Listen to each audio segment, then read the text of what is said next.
All right, we should be live.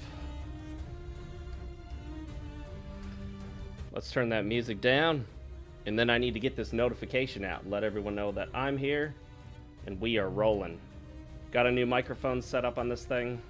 Used to be the setup from my desk that I'd do the videos from, but now my main microphone is going to be right here at my computer desk. Though at the moment, everything on my computer is like running strangely slow. I'm not sure exactly what's going on with that, but we'll figure it out. I did make some tweaks that may be interfering with that, but whatever.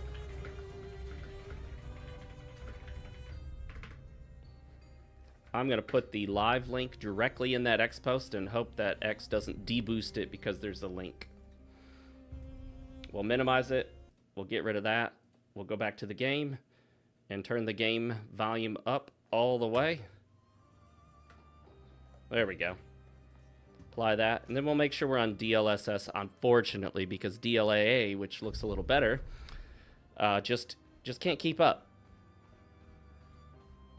And, oh, it looks like I made some changes in Windows. Some of these tweaks I made that would ideally get my game running better does appear to actually be making things worse. That's a bummer. It was running fine without OBS. I tested it before we launched live on the stream, but we're barely getting 60. So let's go ahead and quit out of that. And what we're going to do is make a few quick adjustments to Windows, because what we don't want is the game running slowly.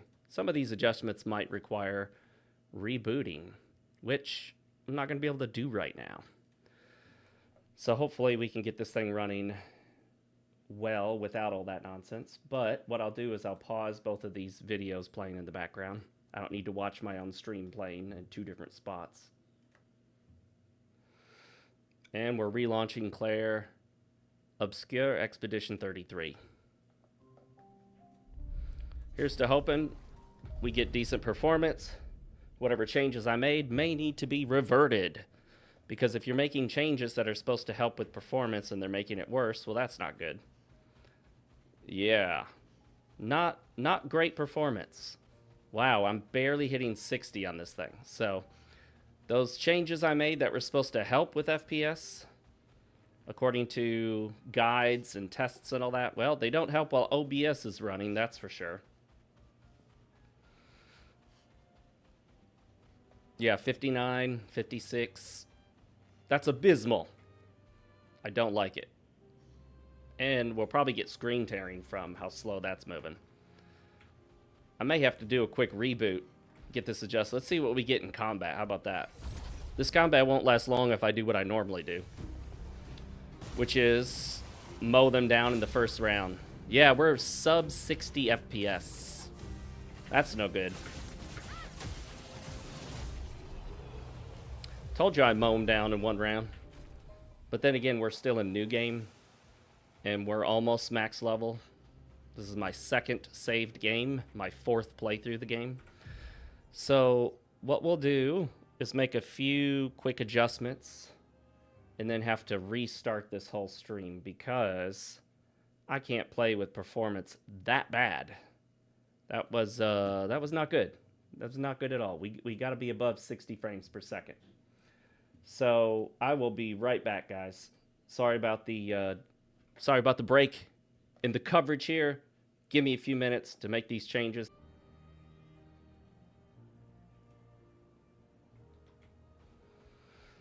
All right, and we should be back. And it looks like my frame rate is much better. Not the most amazing, but this isn't the most highly optimized game. We'll go ahead and go into flight mode here with Eskia. In super fast flight mode. Looks like about what it was before, but not quite as high. So I got to make a few adjustments in BIOS at some point in the very near future, because these FPS tricks and tips, sometimes they don't work. Also, sometimes they don't take into account that you might be streaming while playing and not just playing Apex Legends or whatever it is that the kids play nowadays. Man, you can fly super fast with this guy. Although the higher up you go, the less fast it seems. But if you're down on the ground, it looks lightning quick. All right, let me go ahead and get the chat rolling up here. I gotta find my live stream.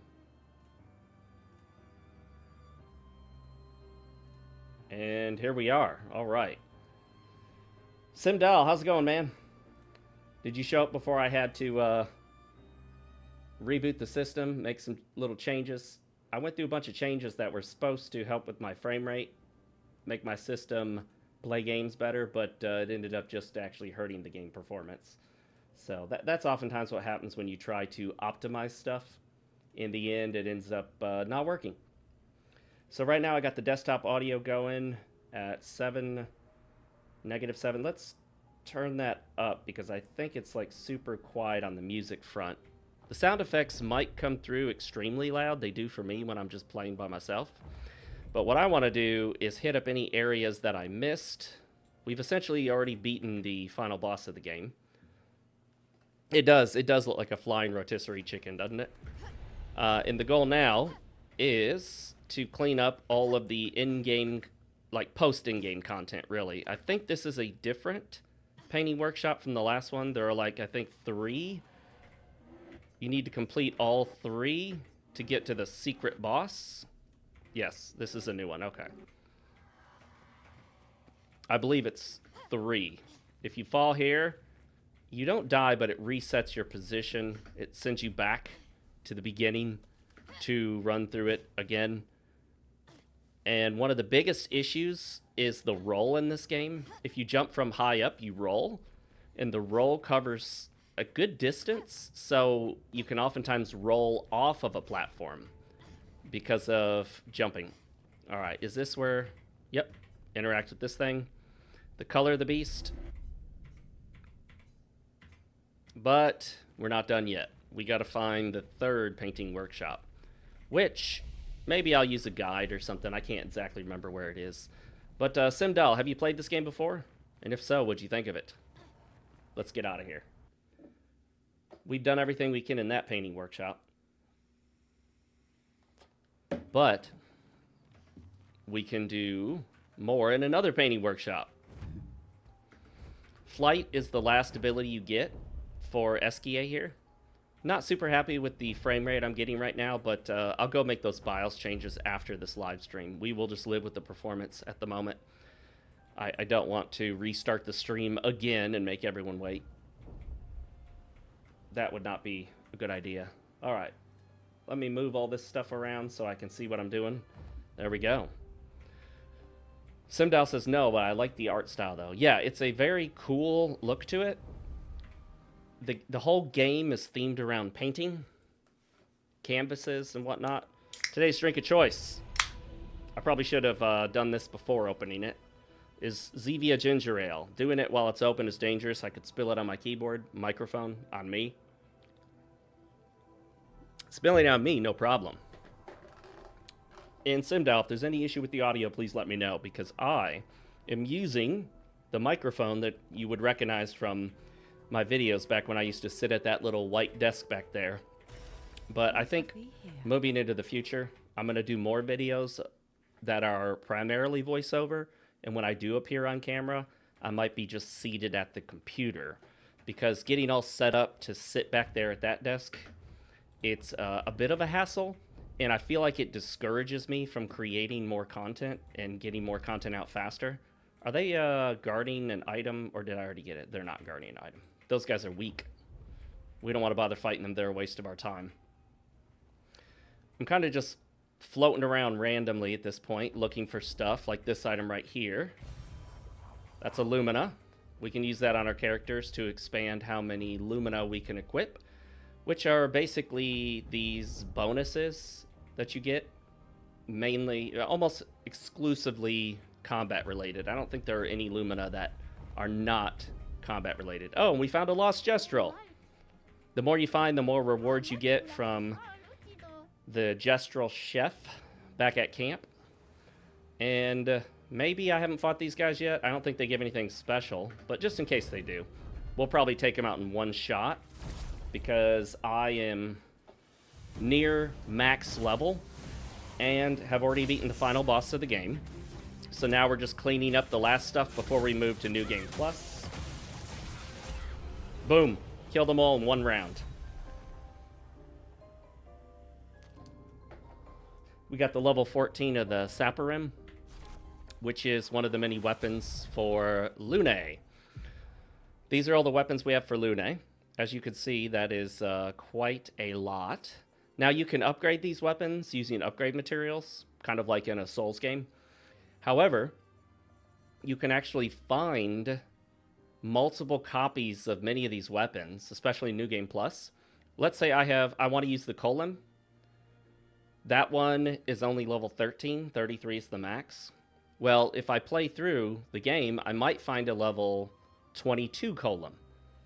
And if I do, it automatically just goes to the higher level version. So if there's not a weapon you particularly care about, there's no point in upgrading it because you may end up just later on finding a higher level one. Like this one, I think I found this at level 31. I don't think I upgraded that.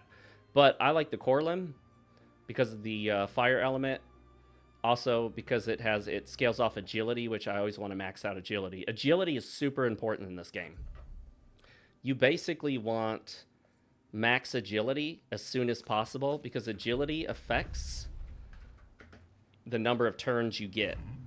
It's not just how quickly your turn comes. It's so important that if you have low agility towards the end game, you will literally encounter enemies that will take 3, 4, 5, 6, 7 turns before you get a turn at all because your agility is so low. So you'll find that in certain cases with low agility, higher level enemies with high agility may take 9 turns for your every 1 turn, which you might think means that's an impossible fight, right? It's not. There's actually a mod for this game where you can auto skip all player turns. So if you have a party of 3, the mod skips all of your turns. Now you may be wondering, WTF, why would you ever want to skip every single turn you get in a turn-based role-playing game? Wouldn't that make it so that there's nothing you could do, like essentially you're going to have to die? Well, believe it or not, no. You have parries in the game, and if you parry all of a series of attacks, or if you parry what's called a gradient attack with a gradient parry, you will get what's called a counter attack. And that counter attack does a ton of damage. And you can also stack Luminas after you learn them from a Pictos. You equip a Pictos, after 3 battles you learn it as a Lumina, and then you can actually just select it with your Lumina points. So if you look here, this does 50% additional break damage on a counterattack. Augmented counter, that's 25% increased counterattack damage. So if you get the parries, you counterattack. I also have this 25% stacked with a 75%, stacked with a, well, that's a different one. But yeah, these two things stack with each other. So what I need to find is augmented counter 2 and then stack all of those together. So let's see where augmented counter 2 is so we can go find it. I'm looking on a website. IGN's what happened to pop up. Not my favorite website by any means, but we'll take a look at it. Obviously, I have some mods installed here. You could probably take a wild guess that this is not normally what my L should look like. That's correct. That's not what my L normally looks like. That's not what Lune normally looks like, or at least not what she normally wears. And that is most certainly not what CL would normally wear. While the game does have actual swimsuits in the base game, they are very, very conservative swimsuits. The augmented counter 2 is in Visages, or Visage. So we'll go there. By the way, you see these things? You have to shoot 3 of these to open up a... what are these things? I can't remember what they're called, but these things, this little trap cage. Blast this guy with our chroma, so I get first turn. Even though I've got a Lumina equipped that always lets me go first. And we're going to mow them down with this ability. Kill them in 2 shots? I don't even know. It's a 4-hit combo attack, but they died pretty quick.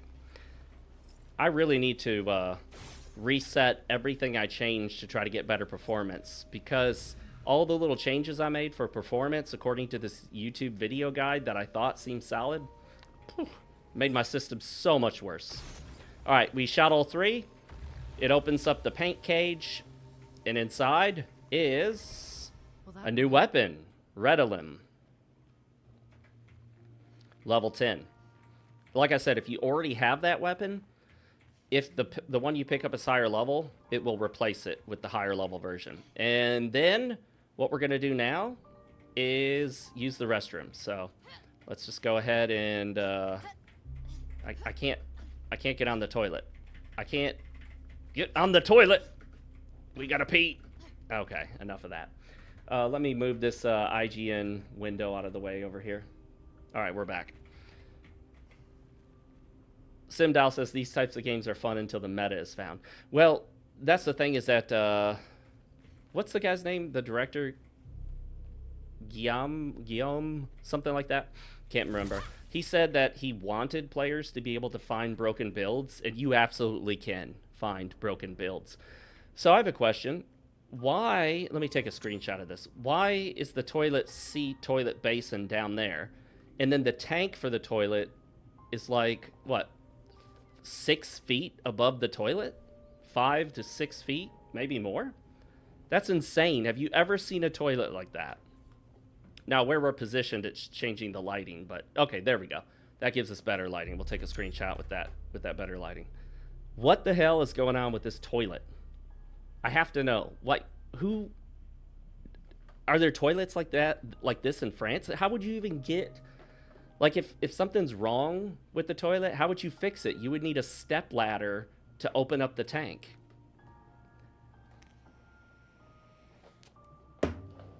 Wow.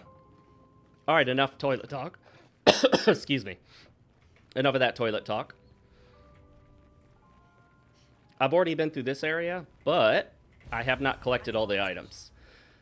You won't really see much in terms of spoilers. I mean, technically, there are kind of spoiler things to see, but you won't be able to put 2 and 2 together. You won't know what it means.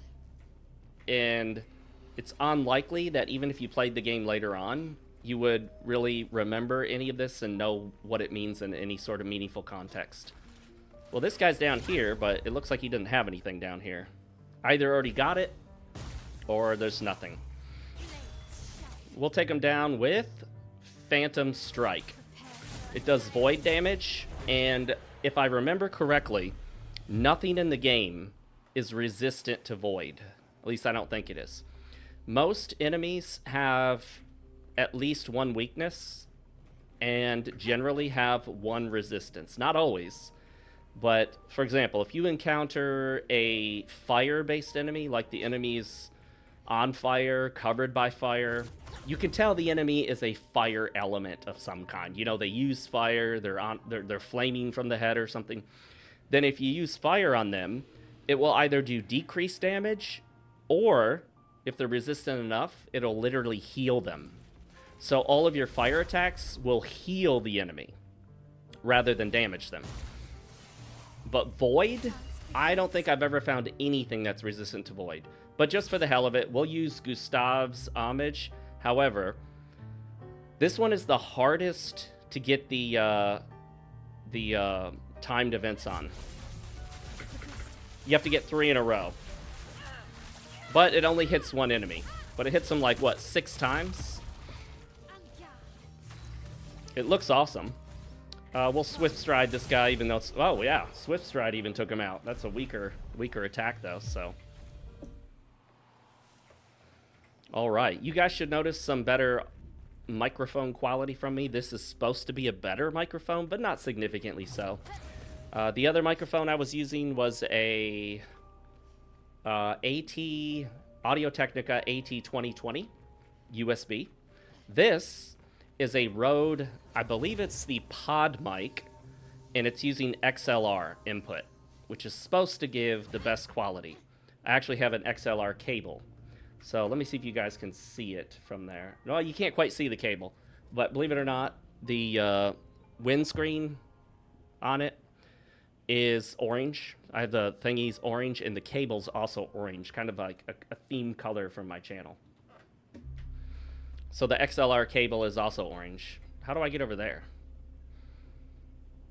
I could get all the way up here. Oh, right there. Duh. Okay. Now, can I... Let's see. I don't think I've explored this whole area of this level yet, because I basically made a beeline to get to the boss of the area. And I believe there was an item back there, but we can return there in a moment. Now let's do some climbing. You just have to push in the direction of the next handhold, and you automatically climb. You don't actually have to keep hitting the jump button, which is okay. It does feel a bit hands-off, but at least you're not, like, mashing the jump button. We'll get this guy. We'll try to use a new ability just to show you guys what it's like, because I'm destroying these guys in one shot easily. Here's Stendhal. I like to pronounce it Stendhal. Pretend it's German word. I don't know what word it is. I should look it up. With Virtuos giving us 200% damage, we also have a Lumina that makes our first attack, I think, do 50% more damage, and then we have a bunch of other Lumina. You can stack everything. I don't think there's anything you can't stack. There are some things that cancel each other out, where if you quit both, they interfere with each other and you won't get both benefits.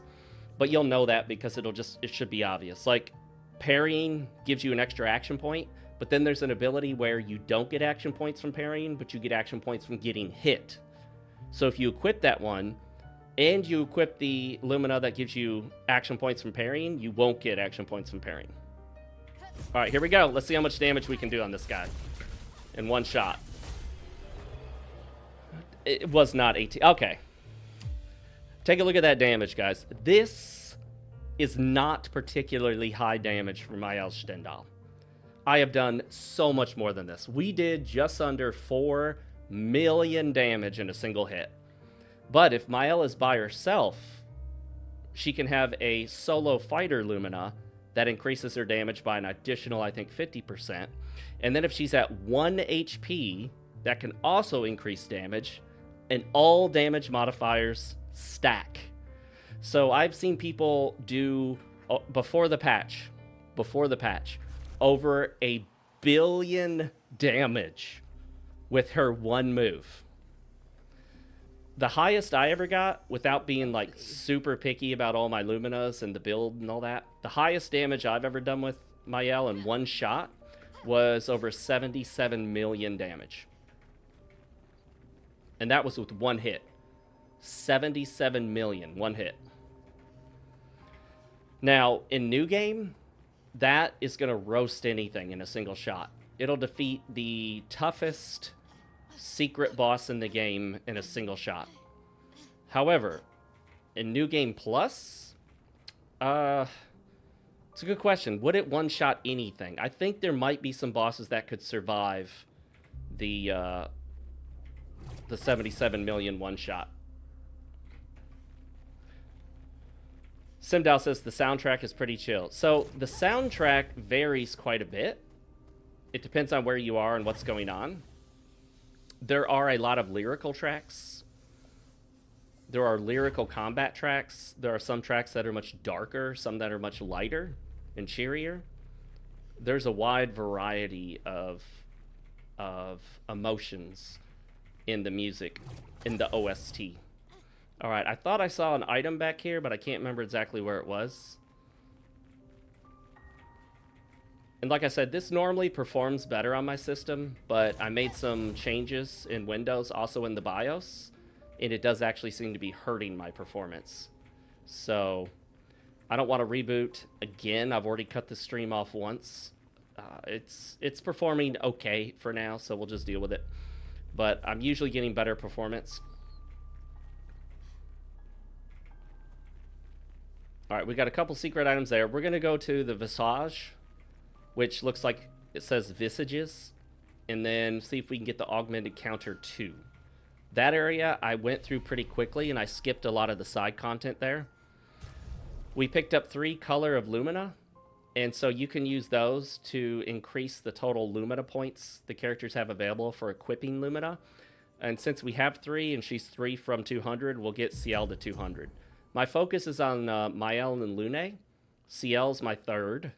And then these two guys I just never use because this is a women's expedition in skimpy outfits. So it only makes sense to stick with the ladies. We'll go back to the continent. You'll notice that New Game Plus is an option for me.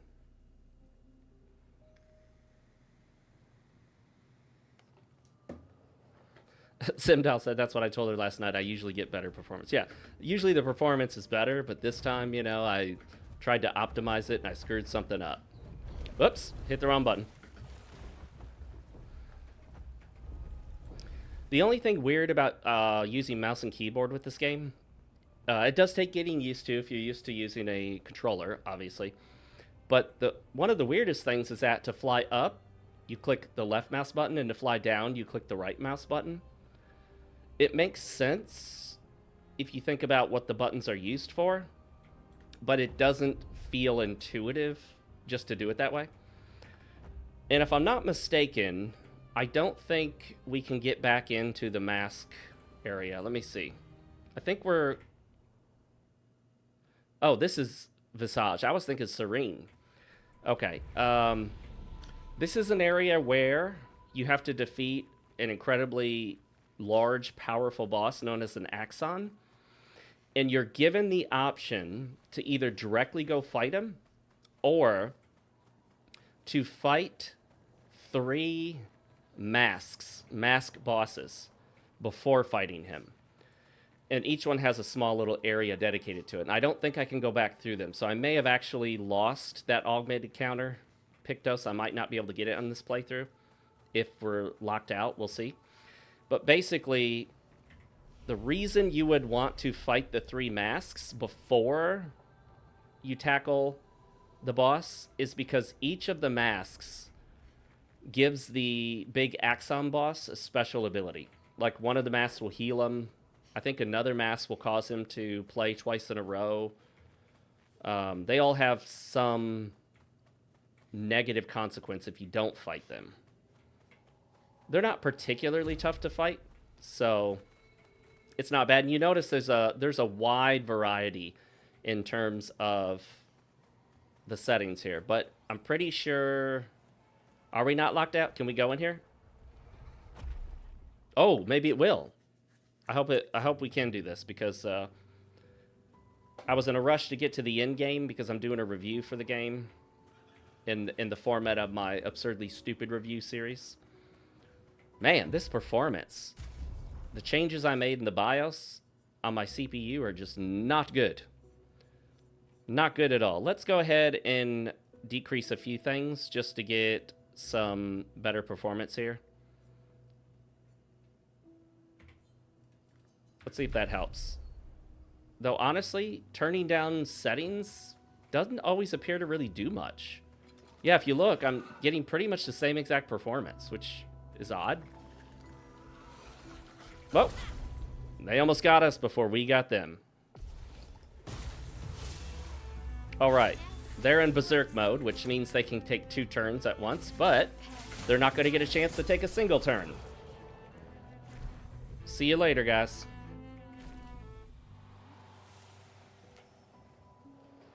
Like I said, I'm really overpowered at this point.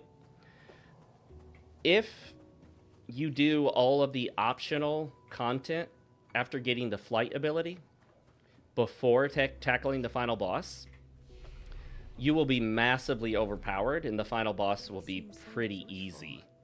Not that you can't die on them, but as long as you know reasonably what you're doing with the game, you could basically beat the final boss without too much trouble. Oh, they got us first. Oh well. I still have Illumina that lets me go first, so it's not as relevant. Alright, we're going to use Phantom Strike, but the dude in the center is floating, or flying. If an enemy is floating above the ground, they're much harder to hit with standard abilities. So we may miss them with all of them. Yep, we missed all 4. So now we're going to focus on shooting. Yes, this is also a third-person shooter. Sort of. You just can't move while shooting. But yeah, all of the characters have a shoot ability, which you can go into, and each shot takes 1 AP. And in certain cases, you almost have to use the shooting. You can also shoot weak points, and that can help you a lot. Like on this guy, if you look at that eyeball up there, I think that's actually a weak point. And the fact that he's moving around so quickly makes it much harder to hit. Oh, I hit the weak point and he died instantly because I do so much damage. Most of the weak points are much clearer. They're basically like a glowing weak point. It makes it abundantly clear. You know how games will have a boss or an enemy that have this little glowy point on them? It's like, obviously you're supposed to shoot the glowy point. All right, did I just come in this way? Yes, okay. Let's go the correct way here. The game can have some very detailed landscapes, and they cover a wide variety of types. Oh, here's an optional enemy. You never have to fight these, but you always get some sort of cosmetic bonus from fighting them. And usually it's based on what they're wearing. So we're probably going to get the hat cosmetic bonus, the French hat. All of these guys have the same movesets, but they can have some different, what do I want to say? They can have some different stats. Some of them are much harder than others. So he put on 5 shields. Each shield requires that you hit them one time. So if you have a super powerful single shot ability, it'll only take away 1 shield. But if you have a very weak 6-shot ability, it can take away up to 6 shields. And there are very few cases where you can go through the shield, but those are not very common. Only a few characters can go through shields. Mael has an ability, which I don't have equipped, which allows her to instantly drain all the shields from an enemy. What we'll do here is, since he's got 5 shields on, we need to hit him 5 times with Burning Canvas. That'll also apply burn, so he takes damage every round.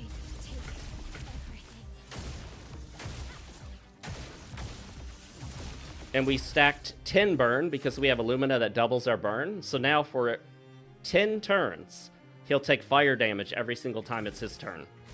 All right, and we still have Stendhal. We don't have Virtual Stance, which gives us 200% damage, but we do have Offensive Stance, which gives us plus 50% damage dealt. But you also take more damage in offensive mode.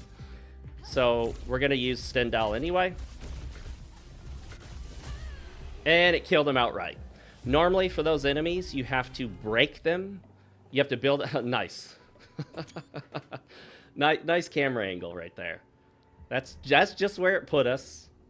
I didn't put us there, guys.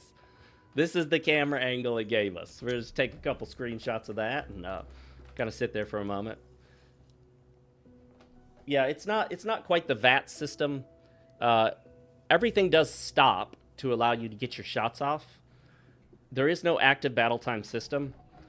You just take turns with the enemy, and if it's your turn, you have an unlimited amount of time to select whatever move you want to take.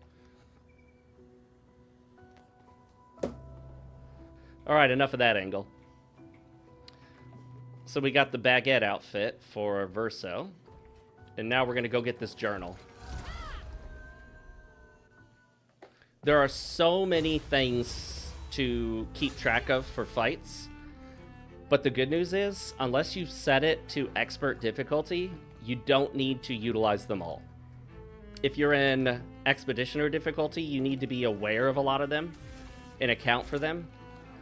But fortunately, unless you want to challenge yourself, you don't have to worry too much about every single little detail. Like I said, I'm super overpowered at this point. I'm pretty powerful even for New Game Plus. However, at New Game Plus, difficulty goes way up. Good thing Anthony upgraded all the climbing handholds. Not only are they much easier to install in the cliff faces, they're also a lot nicer to use. We're setting the last few handholds tomorrow. What's cool is the game talks about all the various expeditions that have gone out. And the fact that there have been many expeditions before yours is not just a story point. It's actually relevant to the gameplay.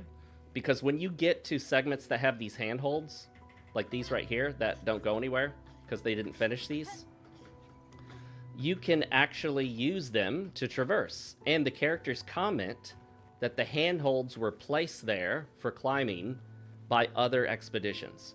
So it's the idea that each expedition tries to get further and further in their quest to get to the Paintress, and you can make use of what the other expeditions have set up for you. Sometimes the expedition journals will give you advice on how to defeat a tough enemy or boss. Other times, I think I just ran back to the same spot, right? Yeah, this one's called the Joy Vale, yeah. So, just exploring this whole area. Other times, the expeditions will warn you about what's coming up. Let's see if I can shoot that.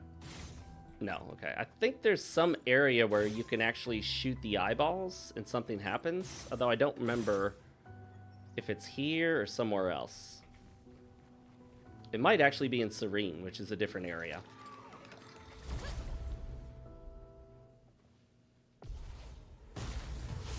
It is in many ways a very complex game, but like I said, you have the benefit of putting it in either story mode or standard expeditioner mode and not worrying about every little tiny detail. But if you're going to try this in expeditioner difficulty, expert difficulty, you will have to be a master of parrying and/or dodging. That one's dead. We got the Confident Fighter, which we already had, but it does increase the level because it's a higher level version. You'll have to keep track of a lot. You'll have to account for everything. Mael's stances, Verso's ranks, Lune's paint stains and how they affect the damage, multipliers of her abilities, Ciel's Foretell build and whether she's in Twilight, Moon, or Sun stance.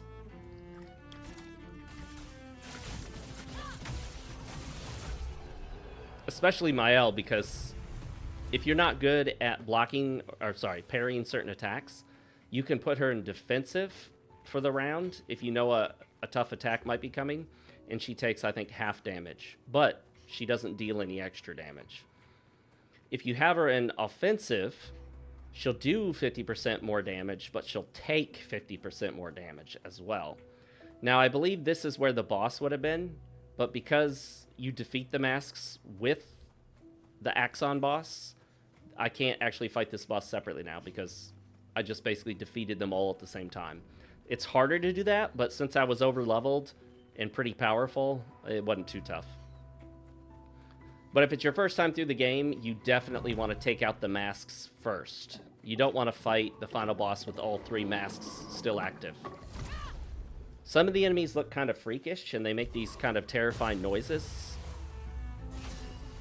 And you'll notice all of these enemies have a face that looks like they should be happy, like it's smiling, but you can tell that behind that is anything but happiness. We'll hit the weak spot, and boom, one shot. That did 45,570 damage. We got a Resplendent Chroma Catalyst, and we picked up Confuso, which is a weapon for Verso. I don't use him because this is the all-female run. So what we'll do now is we'll head back and go to one of the other mask areas, grab all the items there.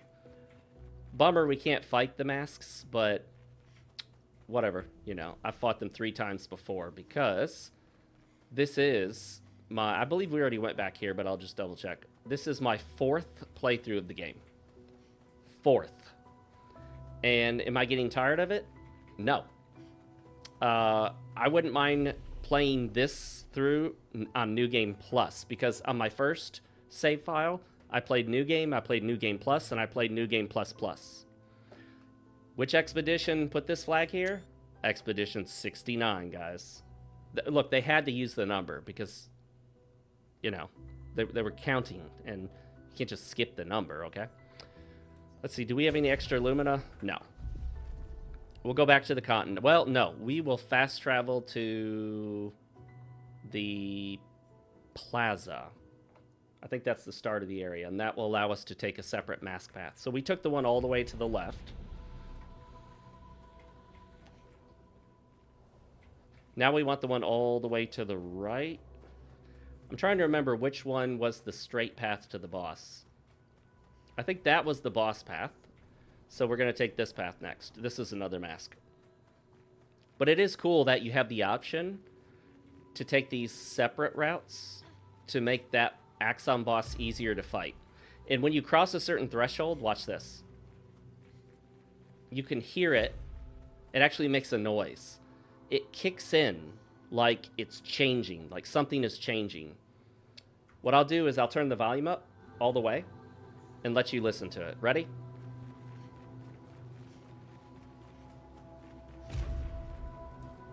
The lighting changes, and you get to hear the sound effect, which means you're entering something different. By the way, I installed a mod for Mael, obviously, to make her look like 2B. I also installed the 2x ass mod and the 2x breast mod, which makes her breast just way too big, so I may end up going back to normal size. And there it is again. Normal size for 2B, that is. I'll put the volume at -6.3. There we go. I will say sometimes in this game the sound effects come through super loud. And it makes sense. It makes the battle so intense when the sound effects are that loud, that boisterous, that bombastic. Okay, so we went through the Joy Veil, which was the Mask of Joy. And now, given the dark, dreary blue color here, I would think this is probably the Mask of Sadness. We'll see. We shall see. Alright, we'll just do a one-shot here. Dead. I'm making this game look super easy, but again, I am well past the end of the game. And if you look at my characters, they're level 92, 92, and 92. 99 is the max level. I also have so many Lumina equipped that I'm getting to the point now where, like, some of the extra Lumina really won't do a whole lot for me. I've kind of maxed out, for the most part, all the damage Lumina on a 3-party system. Like I said, you can equip Lumina that enhance you as an individual if you want to go solo. All right, thanks for stopping by, Simdow. We'll see you later. Since you got to go, I'm going to go ahead and put out another notification. Just make sure everyone knows I'm live. I'll just retweet the old one.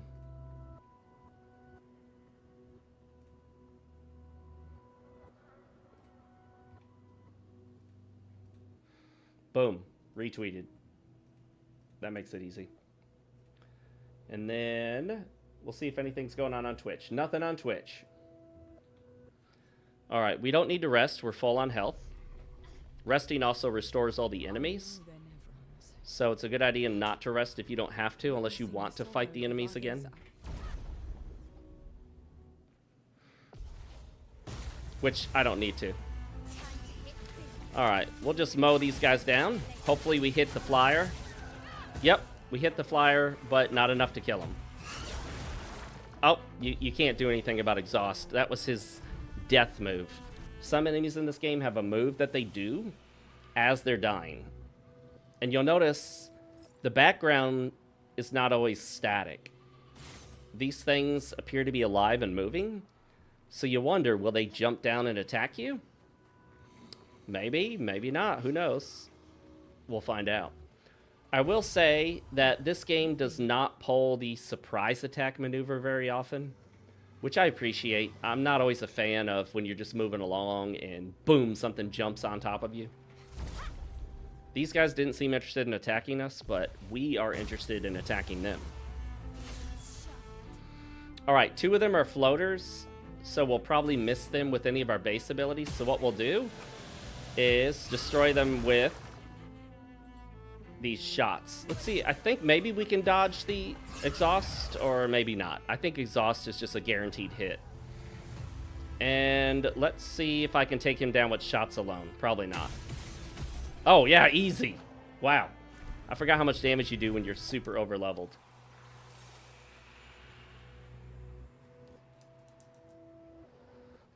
As you notice, the masks in this area do not look happy at all. They don't even give the appearance of being happy. They all look sad. They all look like they're in intense agony, melancholic. So you notice this thing, despite moving, you can't interact with it, and it doesn't jump down on you to attack you. It's not a surprise attack. It's not one of those beginner's traps.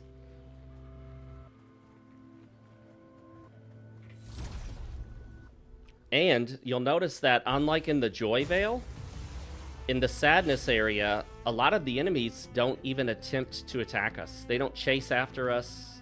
You can't aggro them. They just are sitting there. Alright, let's see if we can get them all with shots alone. He's going to exhaust. We'll ignore it. That's a debuff that doesn't allow you to get AP for a couple rounds. There we go. No problem.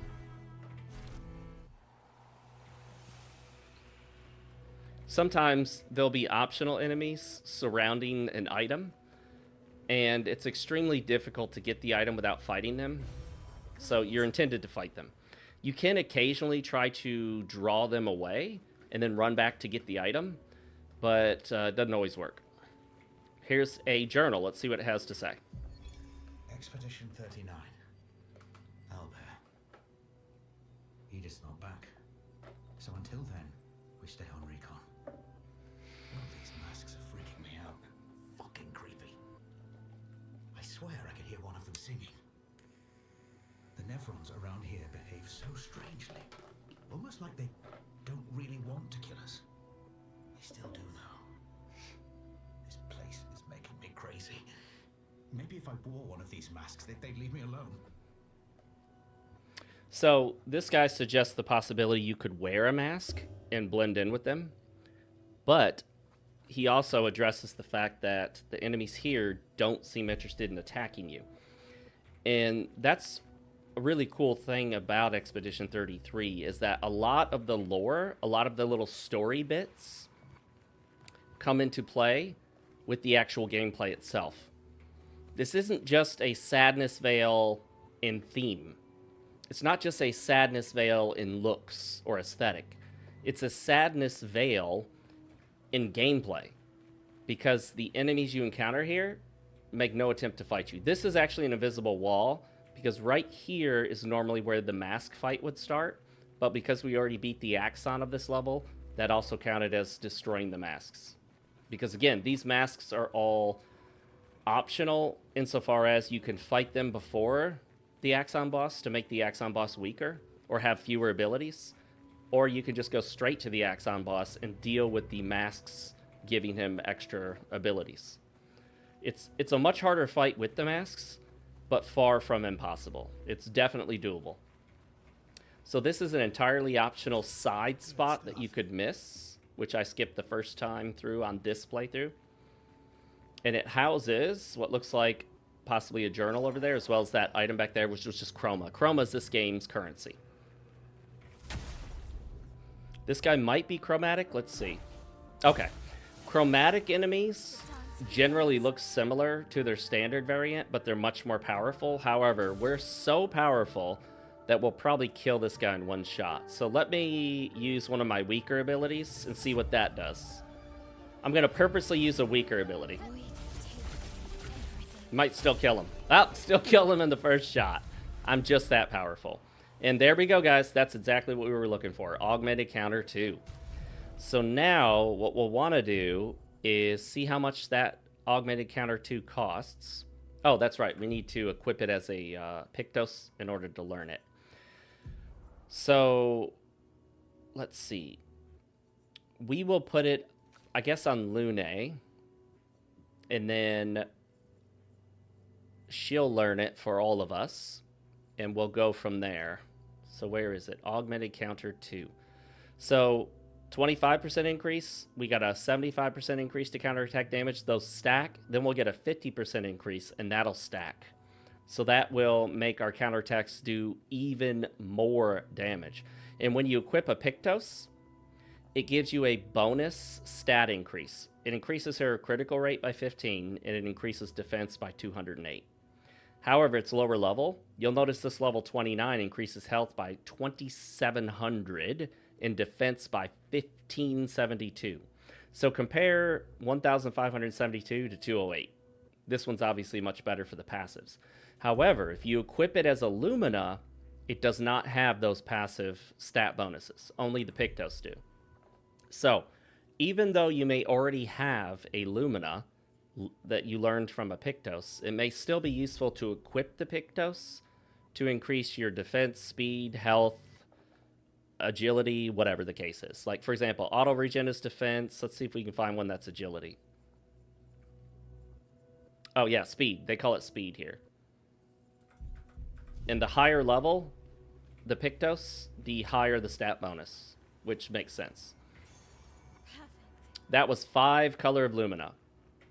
So what we'll do is probably put that on Mael so that when we get Augmented Counter 2 learned as a Lumina, we can immediately equip that. So we're doing much more counterattack damage because there is still a super incredibly hard secret boss that is very tough. Even though I'm super over leveled and really powerful, I can't beat the boss right now. I need to get better at parrying.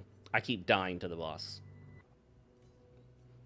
That's despite how powerful I am right now. I can one-shot most in-game enemies in this game. I can one-shot some bosses now that are towards the end of the game here, but this super secret hidden boss is so powerful, I'm struggling with him. Because we have so much money, we're just going to buy a bunch of these, even though we really don't need them. Unfortunately, you can only buy one at a time, which is kind of weird, but whatever. So if you want to buy like 30 of something, you have to push and hold F 30 times in a row. Kind of annoying, but whatever. It's not a big deal. I think this just loops back around, and there's nothing over here. Yeah. So now, this is the third mask area that we haven't been to in this playthrough. I've obviously been... Oh. Okay, well, that was fine. That's just the way back up. You don't take fall damage in this game. You can fall any distance you're allowed to fall. You either don't take any damage and just land fine, or it just resets you to a previous position. You have to go again. You can't die from falling, which is good in a way. Most players don't like instant death falls. They can be very frustrating. Everything's destroyed. Normally, I enjoy a little destruction. So this is the anger veil, and you'll notice in here, even the enemies are fighting each other. However, they're not actually doing any damage. It's almost like they're just sparring. If you could wait forever, they're not going to die. So there's no point in waiting. It doesn't do any good. What I'll do here is, since they have 4 shields each, my Phantom Strike has 4 hits. That'll drain their shields, but won't do any damage. But at least all their shields are gone. I'm in defensive mode. I take 50% less damage. And in defense mode, you gain an AP on successful parry or dodge, although we already do gain those AP with Illumina I have equipped. What I'll do now is use the same ability, and they're dead in a shot. One shot. One of the 4.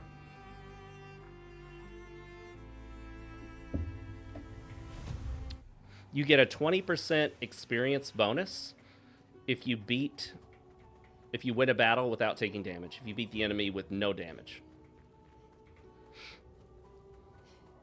Which I'm able to do now, obviously. So that does help boost the damage you get from weaker enemies, because weaker enemies you can typically beat without having to worry about taking damage, because you usually just own them in the first round with a multi-hit combo.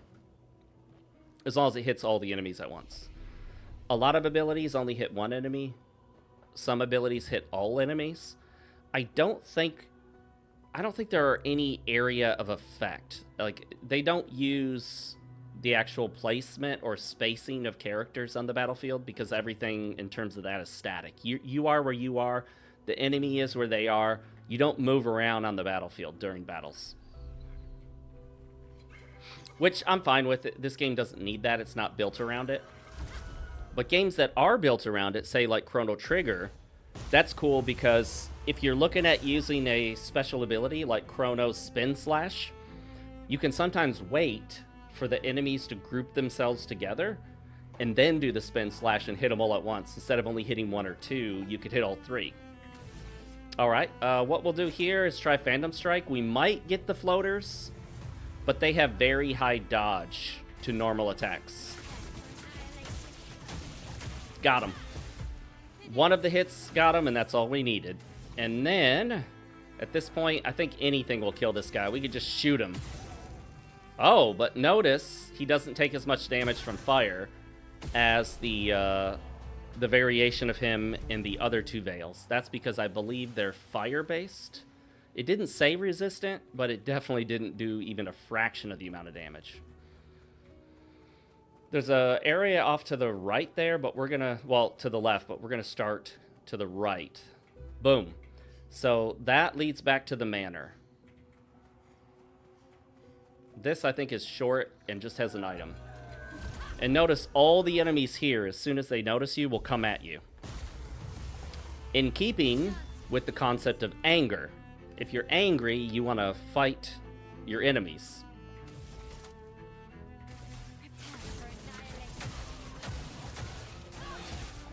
Alright, and then we'll just blast them away in third-person shooter mode.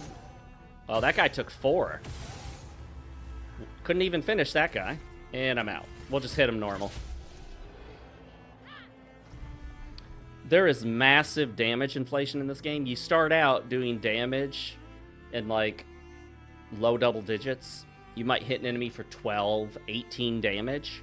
And by the time you're at in-game, you can be doing hundreds of thousands. And by the time you're in New Game Plus, you need to be doing hundreds of thousands. You have to. Otherwise, the game would go on for so long. Enemies will have just, oh, is that supposed to look like that? I'm not sure. Is that a bug? Is that the graphics glitching out? That certainly doesn't look like it's supposed to be there like that, does it? I'm not sure I've ever seen that before. I think I would remember if I did. So I imagine that, well, you know what it might be? I disabled the fog in the game. It's possible that the fog prevents you from seeing down that far. So without the fog, you're seeing something you wouldn't normally be able to see. So we'll give the fault there to the mod. We'll assume that the modded out fog would have covered that. I don't ever blame a game for what happens when I mod it. Like, if a game crashes because I installed some mods that didn't work together, that's not the game crashing. That's really more of the mods causing the game to crash. So it's really the mod's fault. It's not the game's fault. Perfect. If they don't make a game to intentionally include mods, then I certainly don't blame them when the mods don't work. Oh, the music cut out suddenly.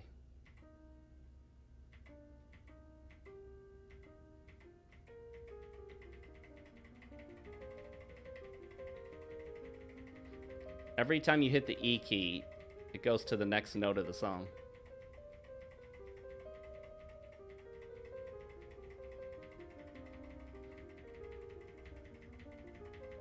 I don't know if there's anything you can do with this piano, like hit the song at a certain cadence or at a certain number of times, but whatever. Screw it. Art can be a window, and art can be a mirror. And great art is both. Son, you'll never be a true artist if there's always a mask between you and the viewer, especially when the viewer is you. So, this journal is listed as unknown. I can tell you right now, that is Renoir. If you don't know who that is, that's fine. So this manor is full of a whole bunch of doors. The first time you get here, you come in the front door, which is down here. It's right there. And there's literally only one door open at that point. It's where you first find Mael. You can check all the other closed doors. None of them open from this side. Let me see if I can find a closed one. I may have actually opened most, if not all of them. If you see a closed door in the manor, and you're on this side, like you're in the open area of the manor like this, and you find a closed door, it will not open. It will always be sealed. You have to, like all these doors you see here, have to be opened from the other side, which means you have to find an alternate route into the manor from somewhere else in the game world. Including that door there, this door here. I believe we have, at this point, found all the manor doors. By the way, if you see this painting, this is a secret. I'm not blowing too much for you. This is kind of an Easter egg. It doesn't really reveal anything about the story. Watch this. You guys ready? Whoop! This is the director's dog. There's just a bunch of paintings of his dog, who I believe is named Monoko, the same as this character right here. And I also believe there was an item in here, but I already got it. And I don't think it was anything super special. It might have been just some extra lumina or something of that sort. So the only way to explore the mansion is basically to find all the mansion entrances throughout the entire world, which is cool.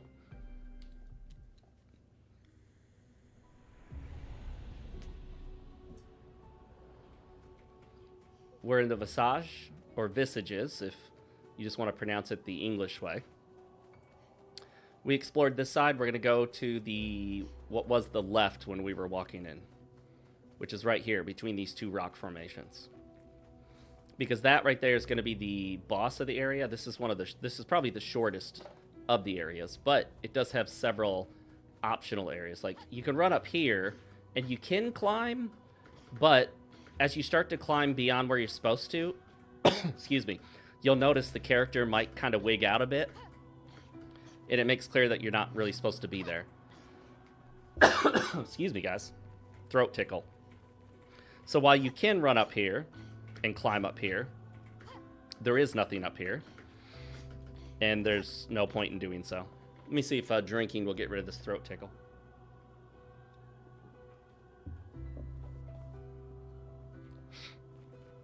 And the more you try to climb in an area you're not supposed to, the more awkward it gets. Like, the character will start doing this thing where they're like get stuck in this inability to climb motion. But that happens in a lot of games. It could occasionally happen in Stellar Blade. Let's see. Let's hit him with Gustav's Homage. Bam! That thing had like 8 hits and it killed him in 1. Didn't even need the other 7. So while there's nothing hidden behind him, he does drop a Resplendent Chroma Catalyst for upgrading.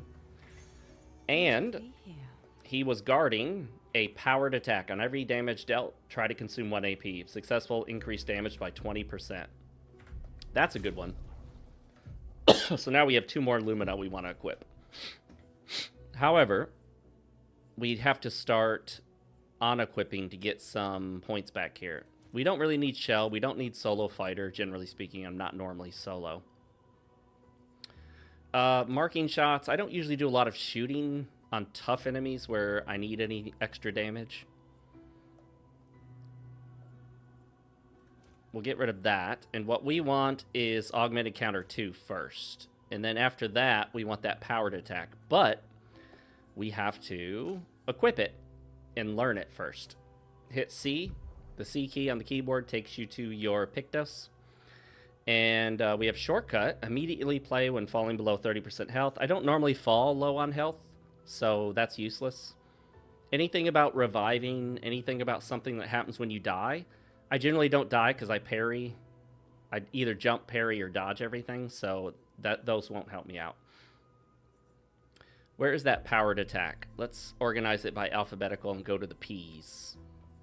Look how many Luminas there are, or Pictos rather. All your characters need to have painted power at in-game and beyond. It's the only way to exceed 9999 damage. Powered attack. On every damage dealt, try to consume 1 AP.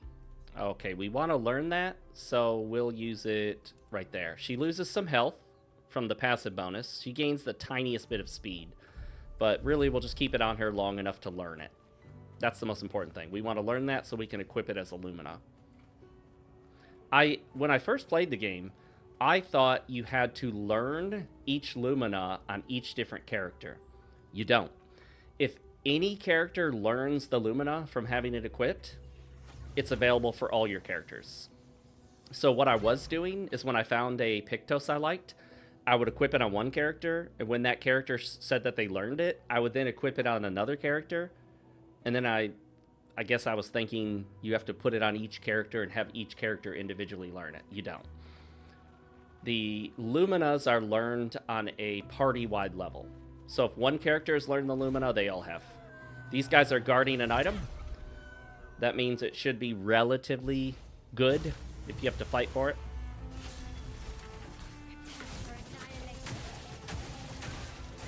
Some nice void strikes. Missed the flying dude, but we'll try it again with the phantom strike.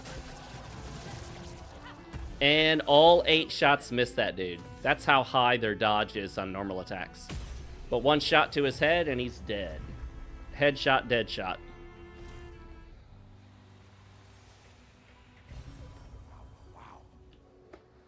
A Revive Tint Shard is a permanent upgrade to the number of Revive Tints you can use in the middle of battle. But I think I'm already maxed out. So at that point, they don't really do anything. Oh, shoot. I almost walked right into him. Wouldn't be a big deal. I have a Lumina that allows me to go first anyway, so it's irrelevant.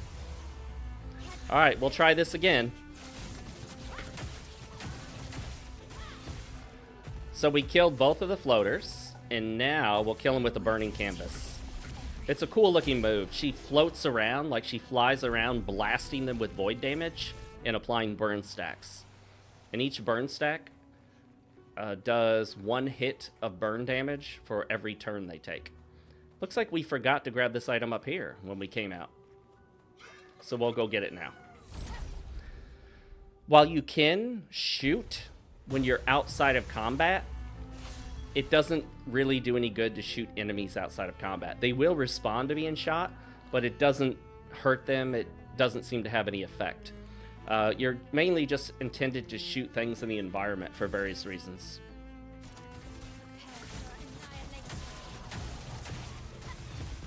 Alright, those 2 are down, and on this guy, we'll do a Fleurette Fury just for the hell of it. Bam! Didn't even need the other 2 shots on it. If you have a multi-hit combo attack, the combo will stop on the hit that kills an enemy. So if, let's say you have an 8-hit combo attack, like Gustav's Homage, it will actually stop once you kill him.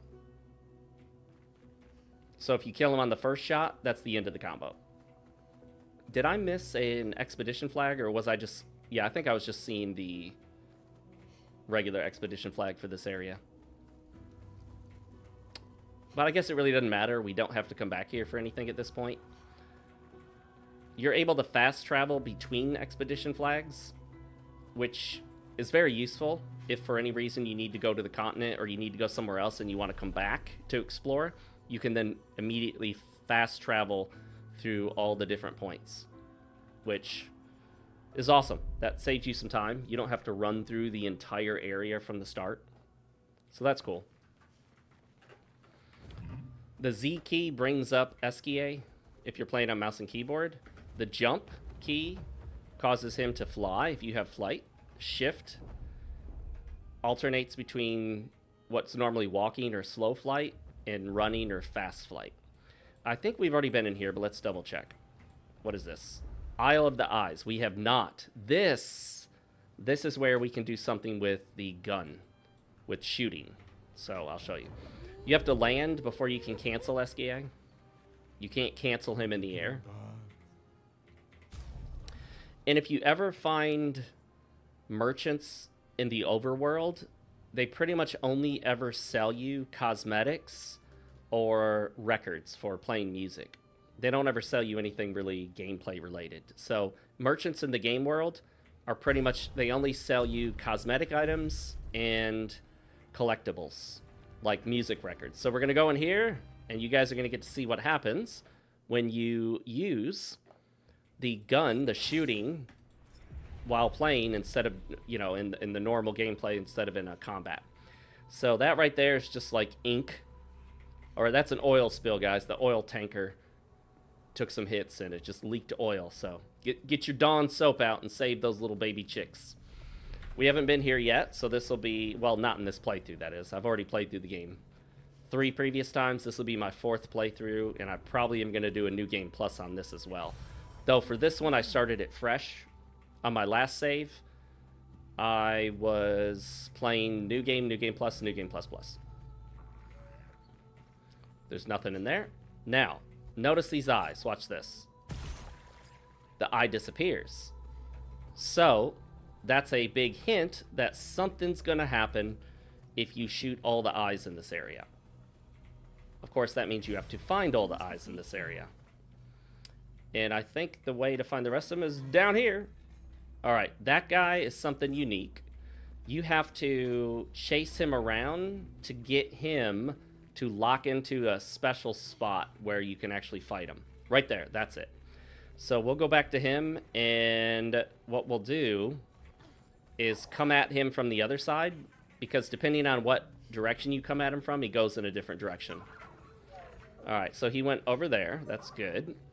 This one might be an easy one to trap. Sometimes you have to know which direction to come from, otherwise you can't trap him. Let's see if, yep, there we go. We got him. Because of how high level I am, this will be an easy fight, but you have to kill these guys in a certain number of rounds or they run away. Though I believe you can come back and try again. You just have to reload the area. This should one-shot him. Oh, it didn't. Wow. He's got a ton of defense if I barely did 40,000. A ton of defense. That's insane how much defense he has. Oh yeah, look at this. It's making me look like I'm doing early game damage. This is damage like you do during the first 2 hours of the game. Okay. We're going to have to change our strategy here.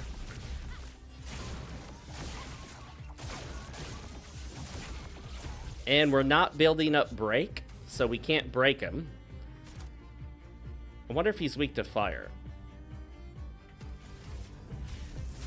We'll use this to build up for Elemental Genesis, which is one of her most powerful attacks. We'll mark him so the next attack does more damage. Uh-oh.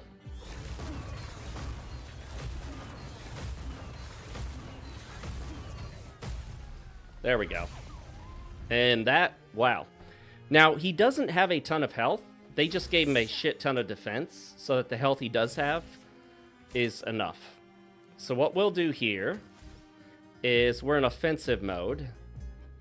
We want to be in virtuos mode. So let's try Swift Stride to get us to virtuos and then hit him with Stendhal.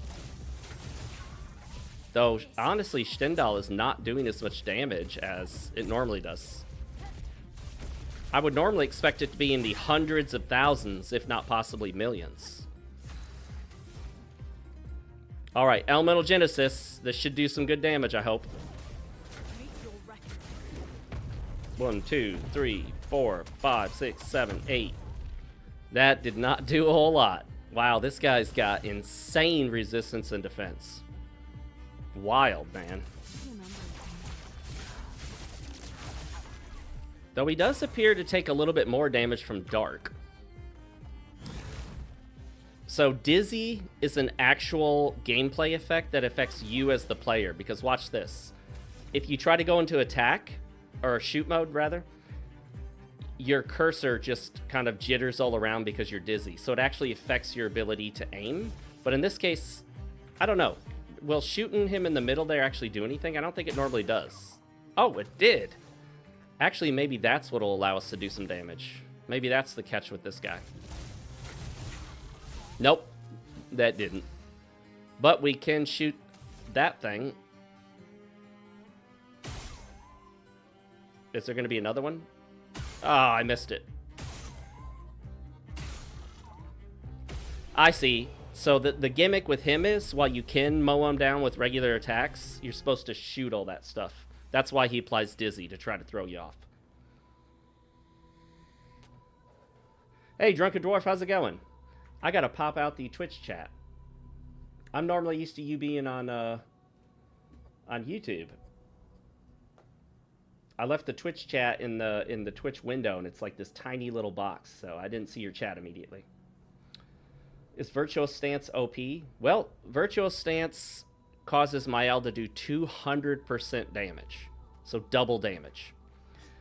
And you stack that with Stendhal and a bunch of Luminas into a Pictos, you can get Stendhal to do millions of damage. And before the patch, there was one guy who got like 1.3 billion damage. But that was stacking a whole bunch of factors altogether.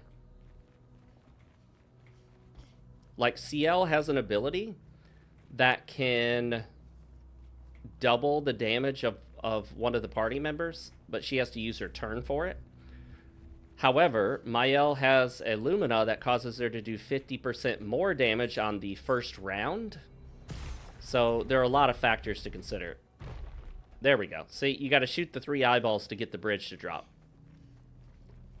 It took me a long time to figure this area out the first time I played the game. I didn't want to look it up, so I kept running around, checking everywhere, and I'm like, how the hell do I get across this bridge? Because I can see he's over here, but there was no way across the bridge. There was no grapple point, and I'm like, what the hell, dude? How do I do this? So I'm looking, and I finally noticed those eyeballs, and I'm like, well, let me just shoot one of these eyeballs, and I didn't actually think it'd do anything, but it did.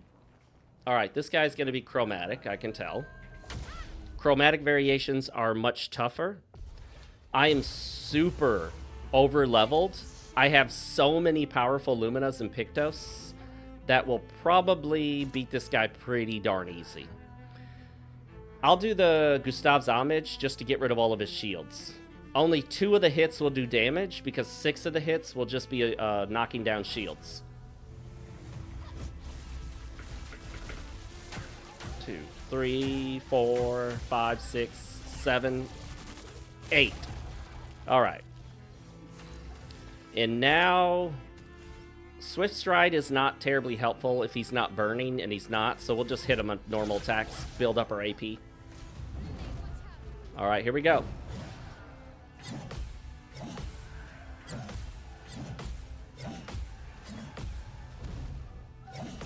Got it.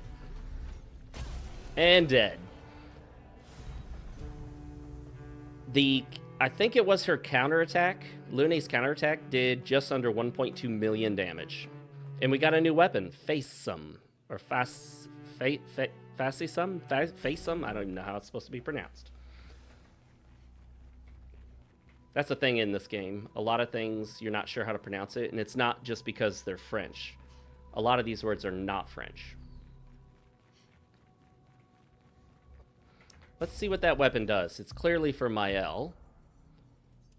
You can tell just by how it looks. She's a fencer. In offensive stance, double the amount of burn applied. 50% increased burn damage. Base attack propagates burn. That's fine, but I prefer Maedalum. That's considered one of, if not her best weapon, depending on your build, what you're going for. Mael is your best bet if you want burst damage. Yeah, that was a quick fight, but that's only because I'm super over-leveled at this point. I really need to go to New Game Plus, but I'm doing some final New Game cleanup, like collecting everything and beating all the optional stuff. Drunken Dwarf, you want to see a boss that's not quick and not easy? even when you're OP as hell. All right, let's get out of here. Drunken Dwarf asks, so what do you think the new Stellar Blade content will be? I do think it's going to be a new DLC area, like new actual explorable content, because if you look at the screenshot they showed, it does look like it is that door that's in that one area that nobody can figure out how to get into the door. You can interact with the door, but it's sealed. And that's what leads a lot of people to believe that that door is going to be where the DLC content will be. Not only that, but the screenshot they showed looks similar to that door's aesthetic and what might be behind it. So that's what I think it's going to be.